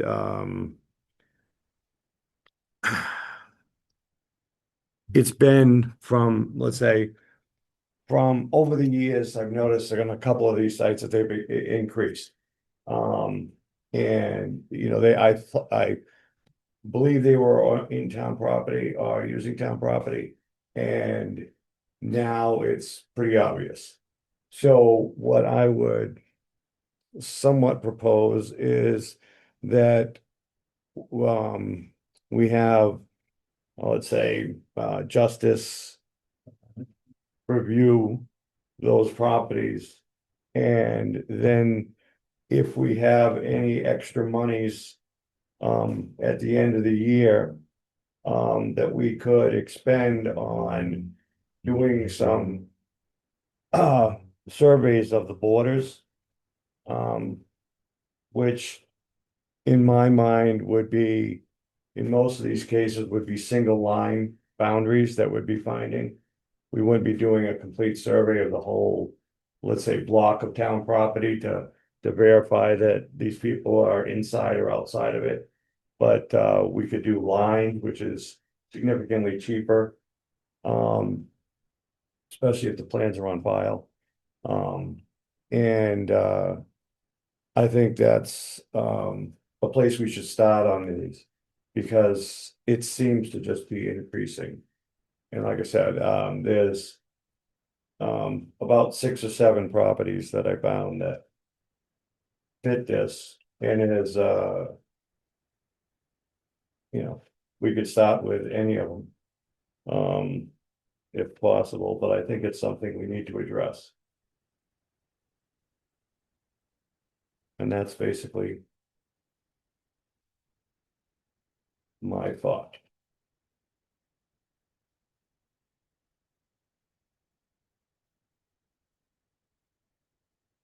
Can I ask a question, please?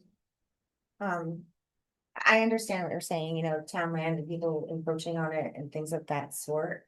I am a little concerned with the funding and going out and surveying this property, with our budget constraints right now. Would the intent to be to outline the property and then maybe possibly approach the abutters to see if the land would be wanted to be purchased? And then at that time, make a decision as to how we want to move forward with each parcel? That is not my intent. That was not my thought on this, because looking at these properties, it doesn't seem like that would be a solution. A couple of these are, let's say, people have garage units on town property. How is that feasible? So we don't want to sell I would imagine we would, so I would imagine it's just basically refining the town's borders and, making sure that we're not incurring any additional liability because people are utilizing that property for themselves. Basically utilizing town property for personal reasons.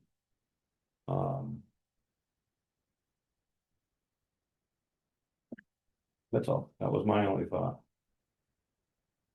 And some of these are commercial and some of them are private.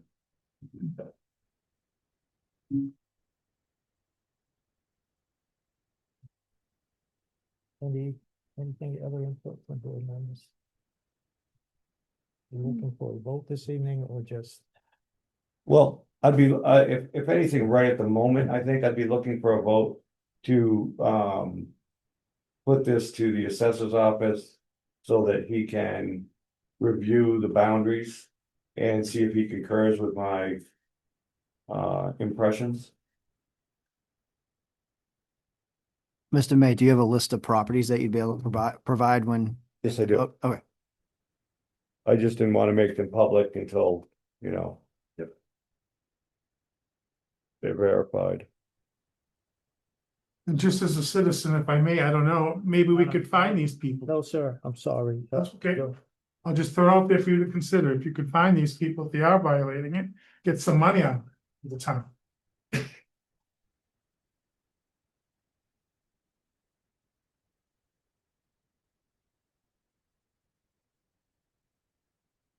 So that's basically, I guess, what I would be looking for is permission from the board to present these properties to either through James to the assessor or directly through the assessor's office for review and a response for our further action.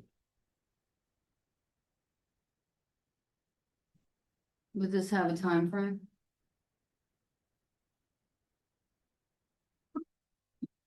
You get time for stuff, you see, hold on. I thought I'd ask anyway.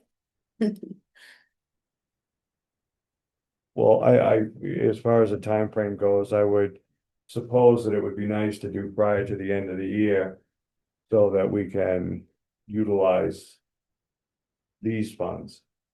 If possible. Okay.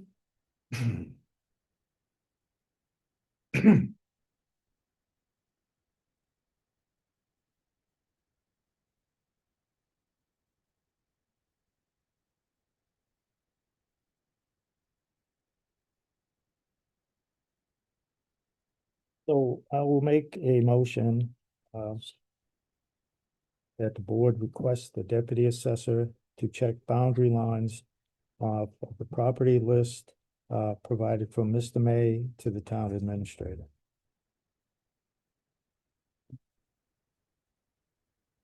I'll second. Motion made and seconded. Any further discussion or input? Hearing none on the motion, how would you vote, Mr. May? Yes. Mr. Toth? Yes. Ms. Culver? Yes. Ms. Graves? I'm just gonna abstain. I took you to work. Yeah. Mr. Bennett is a yes. I don't think I can tell them to do Richard.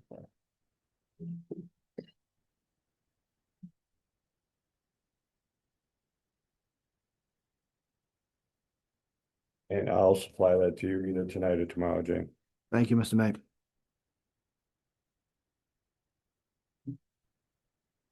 By the way, before we get there, does everyone have a copy of the meeting schedule? I think it was not in the packet. I'd sent it previously. Did So, receive an email with it that I was able to review. I don't have a hard copy. so I can make copies for everyone now. Jeff made us copies and put it in our box. I have one. I got one today. I'll go get it. Yes. So it must be. Must be in the box. Fine. Which was helpful because I was having printing issues. I already did it home. Okay, so the next item on the agenda is the discussion on the town budget, the fiscal 27 budget and where we stand. Just for clarification to the residents, because I've seen some posts. Narragansett originally certified a budget number, sent it to both towns. After Folkestone had their town meeting, the day after the school committee voted and recertified a smaller school budget and sent that out to both towns. Templeton voted on that amount and passed that town meeting. Phillipston then hosted and had a special town meeting. They voted on a contingency article after they had originally voted a smaller number for the original certified number. Narragansett recertified with a smaller and Phillipston had already voted a smaller number. They got the new certification budget. Phillipston had a special town meeting. They voted on and passed a contingency article for the additional funds needed to cover the newly recertified Narragansett budget. They have an override for that amount for June 30th. So regarding the school's assessment and budget for both towns, Templeton waits to see what Phillipston voters do. And that will decide whether we have a 1/12 budget situation, a district-wide meeting or not. If the Phillipston voters at their special election on June 30th pass the override, the Narragansett school budget is passed, Templeton, his assessment has been voted on by town meeting. This board will be forced to be looking at finding wherever $1 million reductions in our general fund budget. Templeton put 3 options in front of town meeting. One was 0 override, general fund budget with some free cash in it. That article passed. There was 2 contingent budget numbers, one based on a $2 million override, one based on a $4 million override. The voters spoke on May 18th. They're not providing any more money for the budget. I have heard and seen and read that the residents, they want a lot of stuff. They want to keep this, they want to pay that, but they did not provide the money. So we are, depending on what the Phillipston voters do on June 30th. If they do not pass the override, then 603 Code of Mass Regulations 41.05 will kick in. And it's a regional school district comprised of 2 members. If the revised budget is not approved by the local appropriating authorities of both member towns, the regional school committee shall again reconsider, amend, and adopt a revised budget, and shall convene a district-wide meeting from Mass General Law, Chapter 71, 16B. Phillipston is having their election on the 30th. It will be July 1.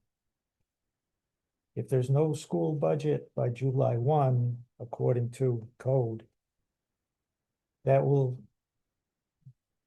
commit that the superintendent of the school district contact the commissioner of the Department of Elementary Secondary Education, that we will be in also a 1/12 budget situation, which puts some rules in place for what the school district can do and can't do budget-wise.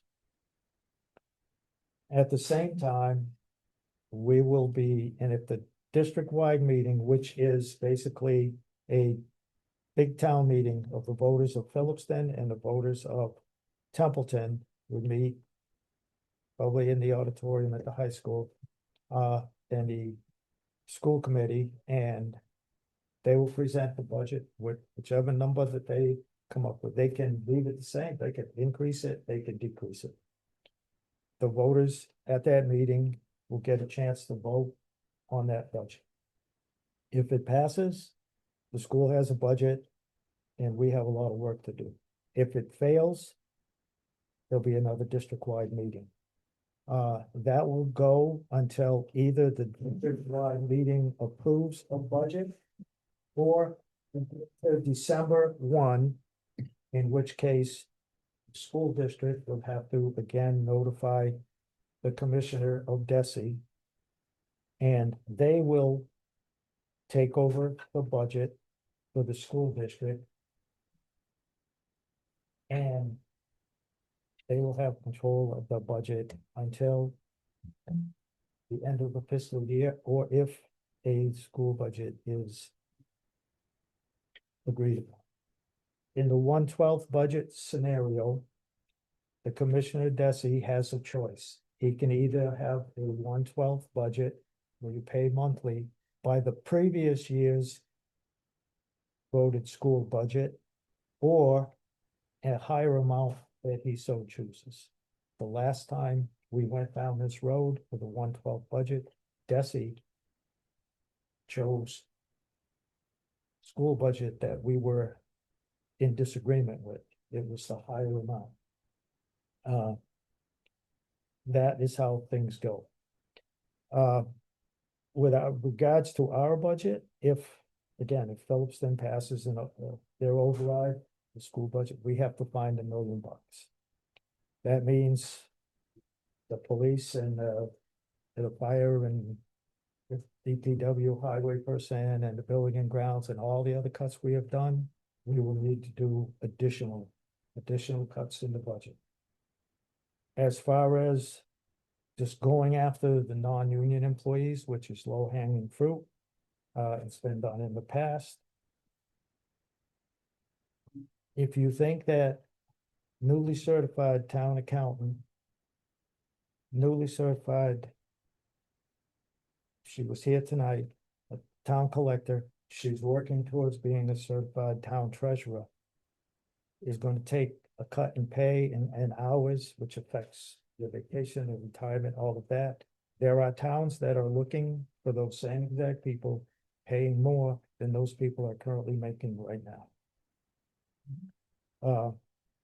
Again, at one point that I made before, when we voted on this in the past, half of the firefighters' salaries are paid from taxation, half are paid from the ambulance receipts fund.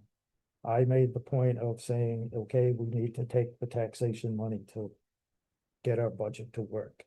I would again be in favor and ask the board to vote to use the ambulance receipts to make up that money, to try to keep those employees, to keep whatever ambulance service that we have, however much coverage we can get, because as I stated before, and it's not a good way to look at it, but if you put me in a box,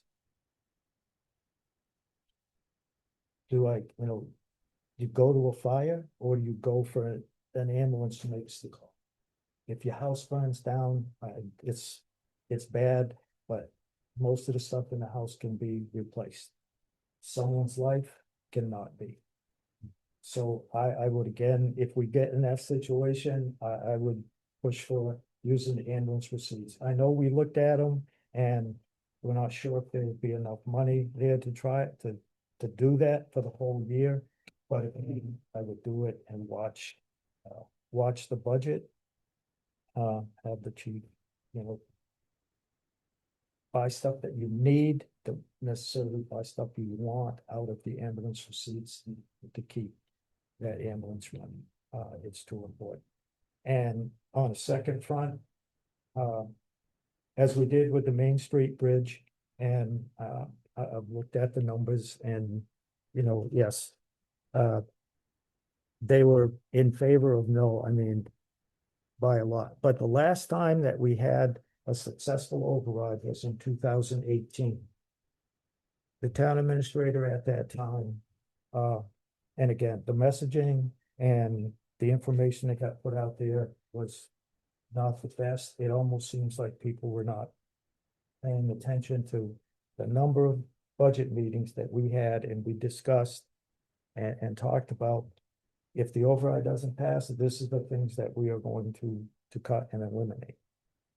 The messaging in the time frame, I'm the chair. At that time, I'm still the chair and I take the responsibility for that. The message was bad. The information posted could have been clearer. Maybe the questions, again, I sit in the center seat, it's my fault. The last override that was passed, though, they held a couple informational meetings here. Residents came to ask questions back and forth. I was on the advisory committee at that time. They had members of the select board here. It was just present information, take questions, this is what we're doing, this is why. If it fails, this is what it affects. We would have time, a little, not a lot, but we would have time on our side. We could also, we have a special town meeting scheduled for in October. We could have a special election. But hopefully before that, so we would know going into the special town meeting. Because the override passes, then you have to appropriate, town meeting has to appropriate the funds. And I think this time we could perhaps do one override question with where the money would go, how much of it we would use for 27, once we decide on a number, and be clearer about that.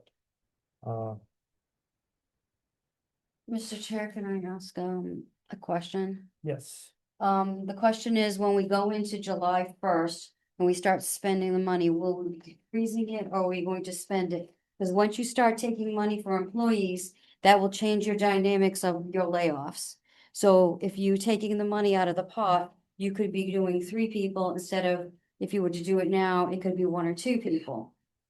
Am I James? So I don't understand. What do you mean? So when we start spending our budget money come July, it's not, I've heard that it's not really recommended for us to, because we're not balanced, because the school, if the worst scenario happens, that we're gonna be spending money, and that could cause us to even affect more job layoffs because of the way we spend.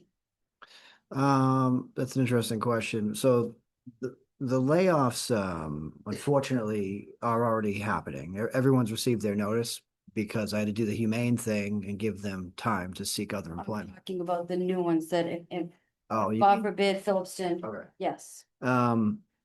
Well, the issue with that is most of our budget is made up of salaries, so there's no, stopping there. So we could try and slow on the expense side. So yeah, certain small items, but we could probably hold off on, but the budget's so bare bones. And a lot of the bigger things that we're spending money on are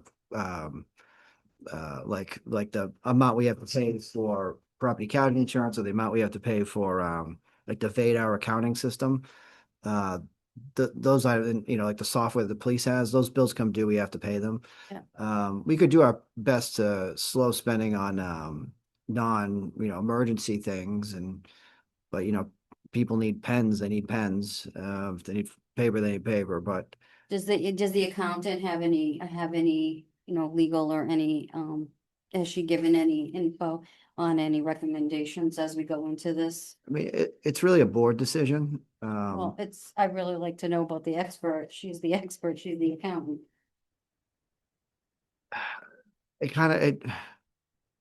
I don't know what you'd be looking for from her. Obviously if we don't know how the budget's gonna shake out, it might be a smart idea to slow spending. But, on a lot of stuff, like I said, the budget's already bare bones. If the board wants that, we can kind of do only emergency expenditures or contract things that we have to pay. But, if this drags out half a fiscal year, it's really kind of, we can't go that long for a lot of the stuff we're doing. People got to run out of stuff that they need to I operate at just basic was level. just trying to figure out if we had starting to make some kind of plans for the I think, scenario. yeah, no, I mean, it's a good question. I think that if we're forced to absorb another $500,000 on the town side, I think the spending that we might not do in the first couple months because we're trying to, slow the spending, it's just not gonna help. It's not gonna make much of a dent. Mhm. It's a good question. What about the, so say if Phillipston does come up with the money, does the school, now, does it go back to the school committee? Like, do they have to vote to accept?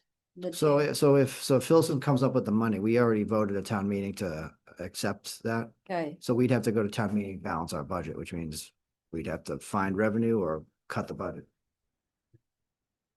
And we have to have a balanced budget before the tax recap, before the tax rate is set, or before the tax recap sheet. That's the time frame that we have. That's legal, technical, we can go with a budget that's not balanced not a good thing to do, but until that time. Like I said, we have all these financial people in our town.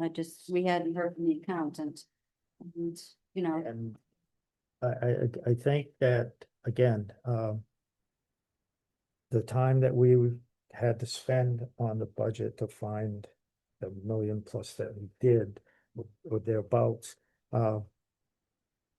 took away from the time, excuse me, that, we could have put out a better message and had some informational meetings. And again, in 2018, that's what was done, and that override passed. It was only $400,000, but it was the same the question. principle was the same, and I think reality, people are seeing that, wow, the board didn't, the general fund budget is balanced, but the school assessment got voted in. That's gonna take another, we gotta find another $1 million somehow, some way. And then that can mushroom into next year. And again, I don't think we're a pyramid type of voting. if there's no accountant, No. there's nobody paying the bills and nobody processing the payroll for the employees that you keep. That's, money's gotta come in, the treasurer, someone has to process the bills, the checks, all of that. Well, It's those are, not shutting this building down and, save all that money and.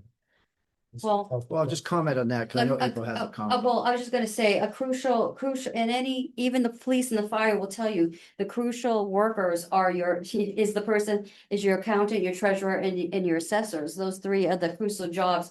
With that, that's what makes the town. That's what you need. Help everybody else, is all the extra stuff, but those are the three things, the assessors who bring bring the money in, then you have the accountant and you have the treasurer. Without them, you don't have a town. May I speak to, I see a lot of controversy and, a lot of posts on Facebook. I did put a piece of literature together that I will forward to you, James, hopefully to put on the website in regards to where we are at today and the financial position that we're in today and how the meetings going forward, with the school will affect us as a whole.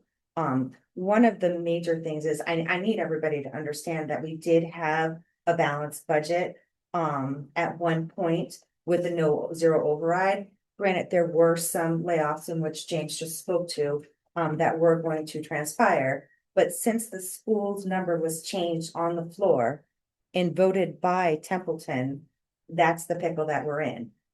We were fine with the original budget that was presented. But they increased that number on the floor. It was voted by the residents, which put us into a financial position that we now have to address. So I think that that's something that needs to be made very clear, is that we did have a balanced budget until this incident. And again, Phillipson's vote on the 30th, which whatever way that goes, is going to be the deciding factor in how we move forward. I don't think that an override should be taken off the table, but like you had stated, Mr. Chair, is that if we are going to put one forward, I think we need one number. And I think that we need to show the services that we're going to retain, the people, the employees. And I think we need to be very clear in that regard. And for how long is this going to last? I just think throwing a number out there and just expecting people to run with it is ludicrous, especially in this current That's why times. I think we have a little bit of time. And if we have the election, if we hold a special election before the town meeting, you're not doing a contingent article, which kind of restricts you, and you're trying to put numbers out there that you have to match the contingency thing, and it's hard to do, and it does restrict you a little bit, because again, you have this little thing called the Division of Local Services, and they tell us how we have to do things. And that was including the instructions on the last override. So I just wanted to try to get information to the people so they would understand that, we may try it over it again, just like we did with the Main Street Bridge debt exclusion.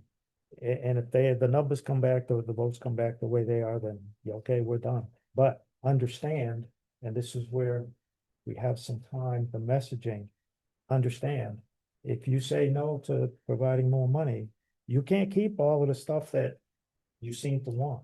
You can't have both.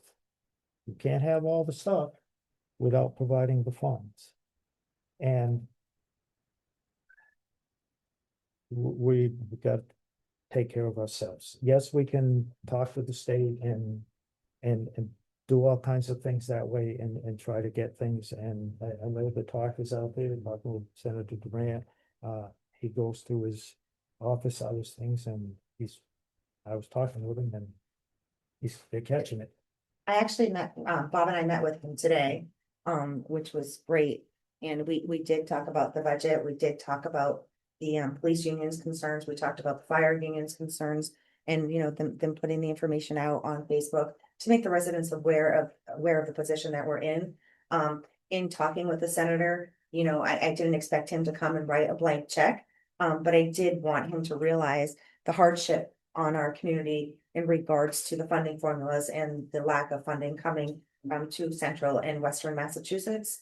And that is something we are working, we're not done. We are working to bring attention to that. I'm going to continue, I'm trying to think outside the box. I'm sick of everybody pointing fingers and blaming each other. So I'm trying to think outside the box by contacting our state representatives and working with them and trying to get the message to the floor. So that they understand the position that we're in. It's not fair for anybody. It's not fair for any citizen having to continuously have tax increases and things of that sort. But the cost of living today and the position that we're in, it clearly shows that we're not receiving appropriate funding in the central and western part of the states.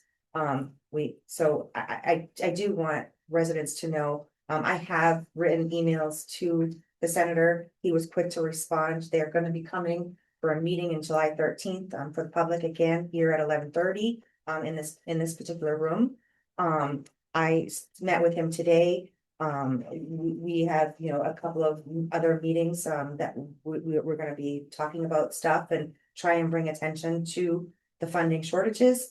And, you know, if anybody's going to be pointing the finger, these people, prior to me getting on the board, I saw you and I listened to you go through the line by line budgets, and it was difficult. And having that number changed on the floor made a huge impact as to how do we move forward. The only thing I like to say is that, yeah, everybody they need to call, they have to like old school, you have to go old school and let them know. And, but that's not going to help fiscal 2027, I'm sorry. Maybe 29, 28, 29, change of, you know, we're in a voting year. Things can change, powers can change, that can make a big difference.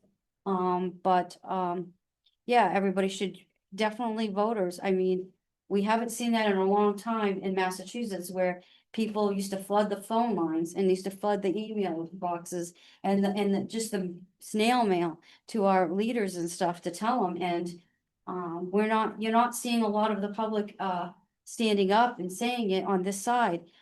But then again, we all know how it works down there. You know, it's the other side. I mean, it's who you know and power and all that. And so it's going to be, when we come with the election this November, it's a voting, going in and voting. And you got to vote to make a change, because what we currently have representing us in some of these factions are not, you know, the money's not being spent right. I mean, we have a rainy day fund. They're not going to touch that for us. And we all know who they would touch it for. And we all know where the spending is going. And it's not, you know, people will use different phrases or whatever, but the bottom line is we have poor people in our state. We have poor people that live in our neighborhoods, and that money ain't going to them. You know, the hardworking people that have served us. And so I would recommend that people get out there and start making a noise on themselves. Every individual person can do it themselves. Mr. Chair, Yes. if I may. I just like to throw out a couple things. because I too have seen, comments and heard people talking. And just as a point of reference, the zero budget that we presented that was balanced, involved cuts. When we were talking about the override to replace those cut positions and the associated clothing, supplies, training, overtime and such that goes along with those positions, we had a number of roughly $894,000 that we needed to bring in. So I'm going to assume that we've cut about $894,000 from the town as it stands today already. Those are positions with police. There are multiple positions. There's some money for the per diem fire. There's Parks and Rec. Parks and Rec. There's custodians that we didn't increase. There's pays that people that we didn't keep. Now those are still cuts today. In where we are right now, those are cuts. If, and I don't even know how we're going to deal with this, but if Phillipston on the 30th approves their override, that locks us in for roughly, from my numbers, about $1,119,000 in additional cuts. Now,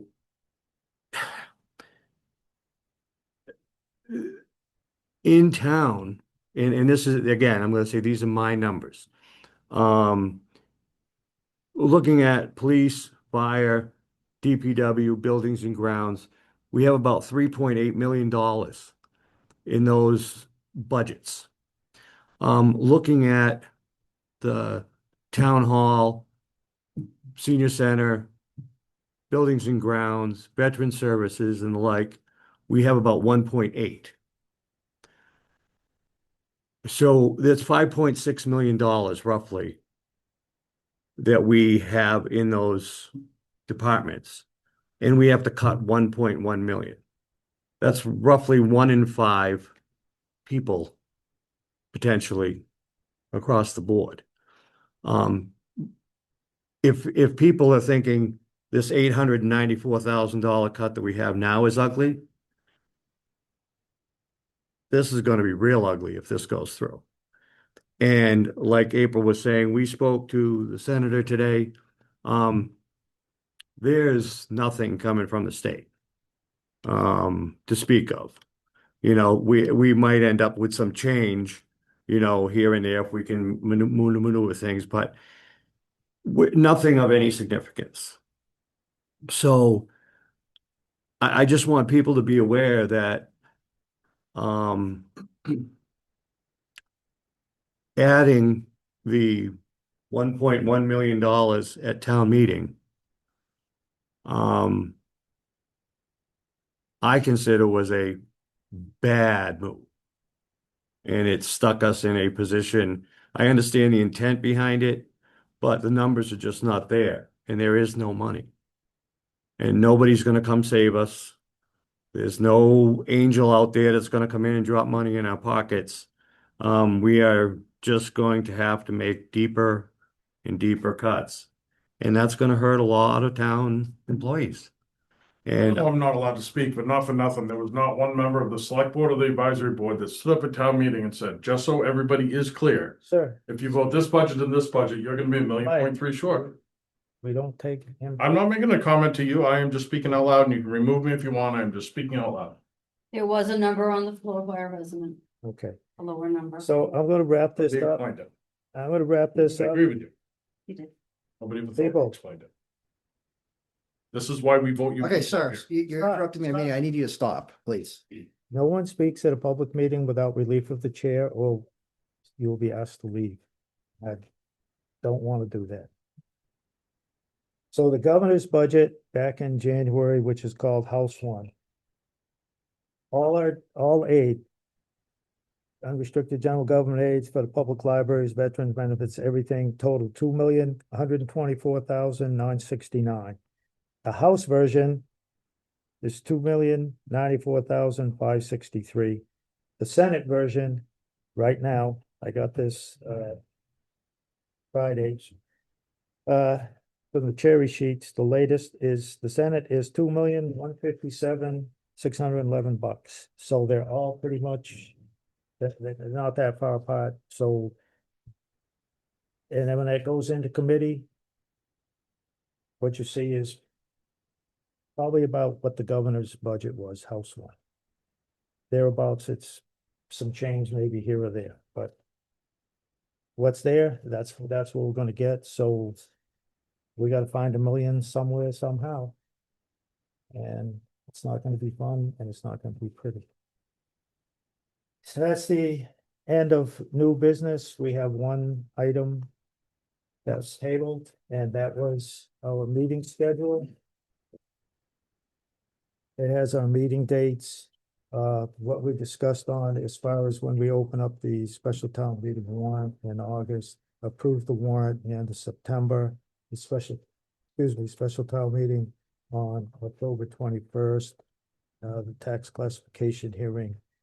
It says liquor license approvals, and there are a bunch of other licenses that we have to approve. We have the tax classification hearing. The assessors will come to us for the recommendation on simple tax rate or broke it up. A draft budget presentation when we open up the annual town meeting warrant, second. Does anyone have any comments on this, or satisfied with the schedule as it is?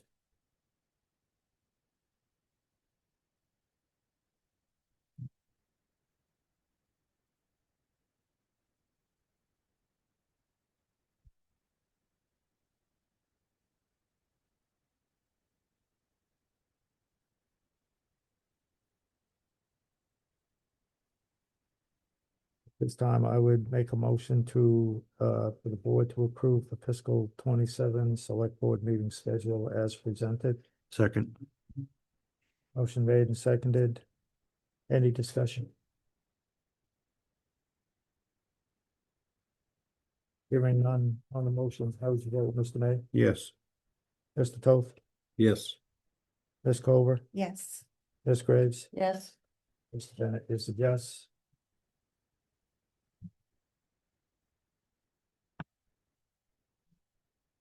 That is the end of our agenda for tonight, except we have an executive session. Before we do that, board member comments, Mr. May? Yes, I do. Just had one comment that I wanted to mention here. And I had it somewhere here. Well, basically, I'll just give you a quick rundown.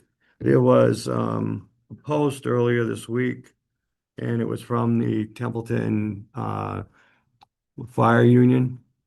And it was just odd, struck me odd, because it was like I said, the Templeton Fire Union, and the post was telling citizens that they're going to see firemen on their property checking the hydrants. And I don't feel that's an appropriate source for that information to come from. I think that should come from the fire department, not from the union. Because the union represents the employees, the department is the town's entity. So I just wanted to make that known, that I thought that was, and I did look on the Templeton Fire Department site, and there was no duplication of that from the fire department directly. So I just would like to see that done differently in the future, if that's possible. Other than that, I have nothing else for tonight. Mr. Toth? Yeah, just got one quick comment. The last month or so, the amount of information and misinformation being shared across the various social media pages and platforms is absolutely out of control. Yes, everybody has freedom of information and freedom of speech, etc. I would ask that we be truthful, we be honest, we be civil. If you want to be upset with somebody, that's okay. Do not personally attack anybody. And if you're getting that upset with it, scroll past it and let it go. But official sources of information, and to kind of piggyback what Mr. May just said, if it's not coming from a town website, it's not official. And let it go. Because looking at it, we're getting worked up over a bunch of nothing. And that is not the way to adult. It's okay to have a difference of opinion. But too many people, I think, have lost touch with the reality. It's unfortunately a sign of the times. It's a spinoff of the COVID. It's a spinoff of people who have, I think, just lost the ability to be civil with each other. And that is a bit alarming and concerning to me. That's all I have to say. Ms. Clover? Yeah, I have a couple of things I'd like to say. First of all, I want to thank, tonight we did the reappointments of the individuals who sat on our boards and on committees. I want to thank them, for stepping up and for continuing in their positions. I think it's very important that our community, comes together and, you know, to see people who really truly care about our community volunteering for these positions. Somebody once said to me today that it's a heartless job. A thankless job, that's what I meant to say. And in some aspects, I see that. So, and then to follow up with that, Ken's comments tonight, Ken McClure, I greatly respect him coming in and speaking the way that he did tonight. In stating that we all need to work together. We're all going through this tough times. It's not because of one particular individual or one particular department. I know that you guys are seeing, you know, the comments in regards to the unions and their posts, and I'm not saying that they're wrong, but in the same regard, I want you to know that we are doing our best and that we are working for you. And the override is not off the table. It's still open for discussion. And I think that that's something that really needs to be taken into consideration. As I said earlier, I did speak with Senator Durant. I have spoken with him on numerous occasions. I have sent emails to him. I have copied the union members so that they can see my correspondence with him. I'm not expecting change overnight, but I think that we really need to start again, bringing the funding issues going on statewide that's affecting our community. We need to be vocal in regards to that. And I'm going to be doing different things and reaching out to the general public in regards to that. The other thing I wanted to comment on is the literature in regards to where we are with the voting in the school budget and things of that sort. I'll put something out on the town website for everybody. And I request that you share that. I think one of our roles is to educate the public with the steps and the things going on. And I'm hoping that I'm able to do that for you guys and offer more clarification in regards to the whys in the way that things are done, certainly the way that they are. Ms. Graves? Yeah. I would like to thank all of our staff and all of our volunteers. Because we are coming down to the last of the fiscal year and they are working very hard and scrambling to get everything done. And if you've ever seen what goes on in the background of this town, when you come to the end of the year, it's a lot of work and a lot of hard effort and team effort by our staff. And I just wanted to thank them and tell them that we really do appreciate everything they do for this town. And I would like to thank our residents for all their input over this past fiscal year. I hope they continue to reach out to all of us to tell us, you know, how they would like to see their town being served. Because input is good. I'm not a big Facebook fan, so I stay off of it as much as I can, unless it's a video of my favorite possum or dog video. I would like just to thank everybody, especially our volunteers on our boards. They put a lot of time and effort into what they do, and we're very thankful that they're coming back next year to serve for us, but there are still openings. So if any resident is out there that feels that they would like to help out and serve, we would really appreciate if you could go on the town website at templetonma.gov and look at the openings and fill out an application, because we could really use your help. And then I would just like to say that I'd like to thank this board, because it's a hard job to do everything that everybody does, and I hope that we're all friends at the end of it all. And yeah, thanks. I believe I've said enough this evening, so I have nothing further. At this time, I would move that the board enter into executive session under Massachusetts General Law, Chapter 30A, Section 21A3, to conduct strategy with respect to possible litigation concerning the enforcement and amendment of the Narragansett Regional School District Regional Agreement, as an open meeting may have a detrimental effect on the position of the public body, and the chair so declares. The chair does.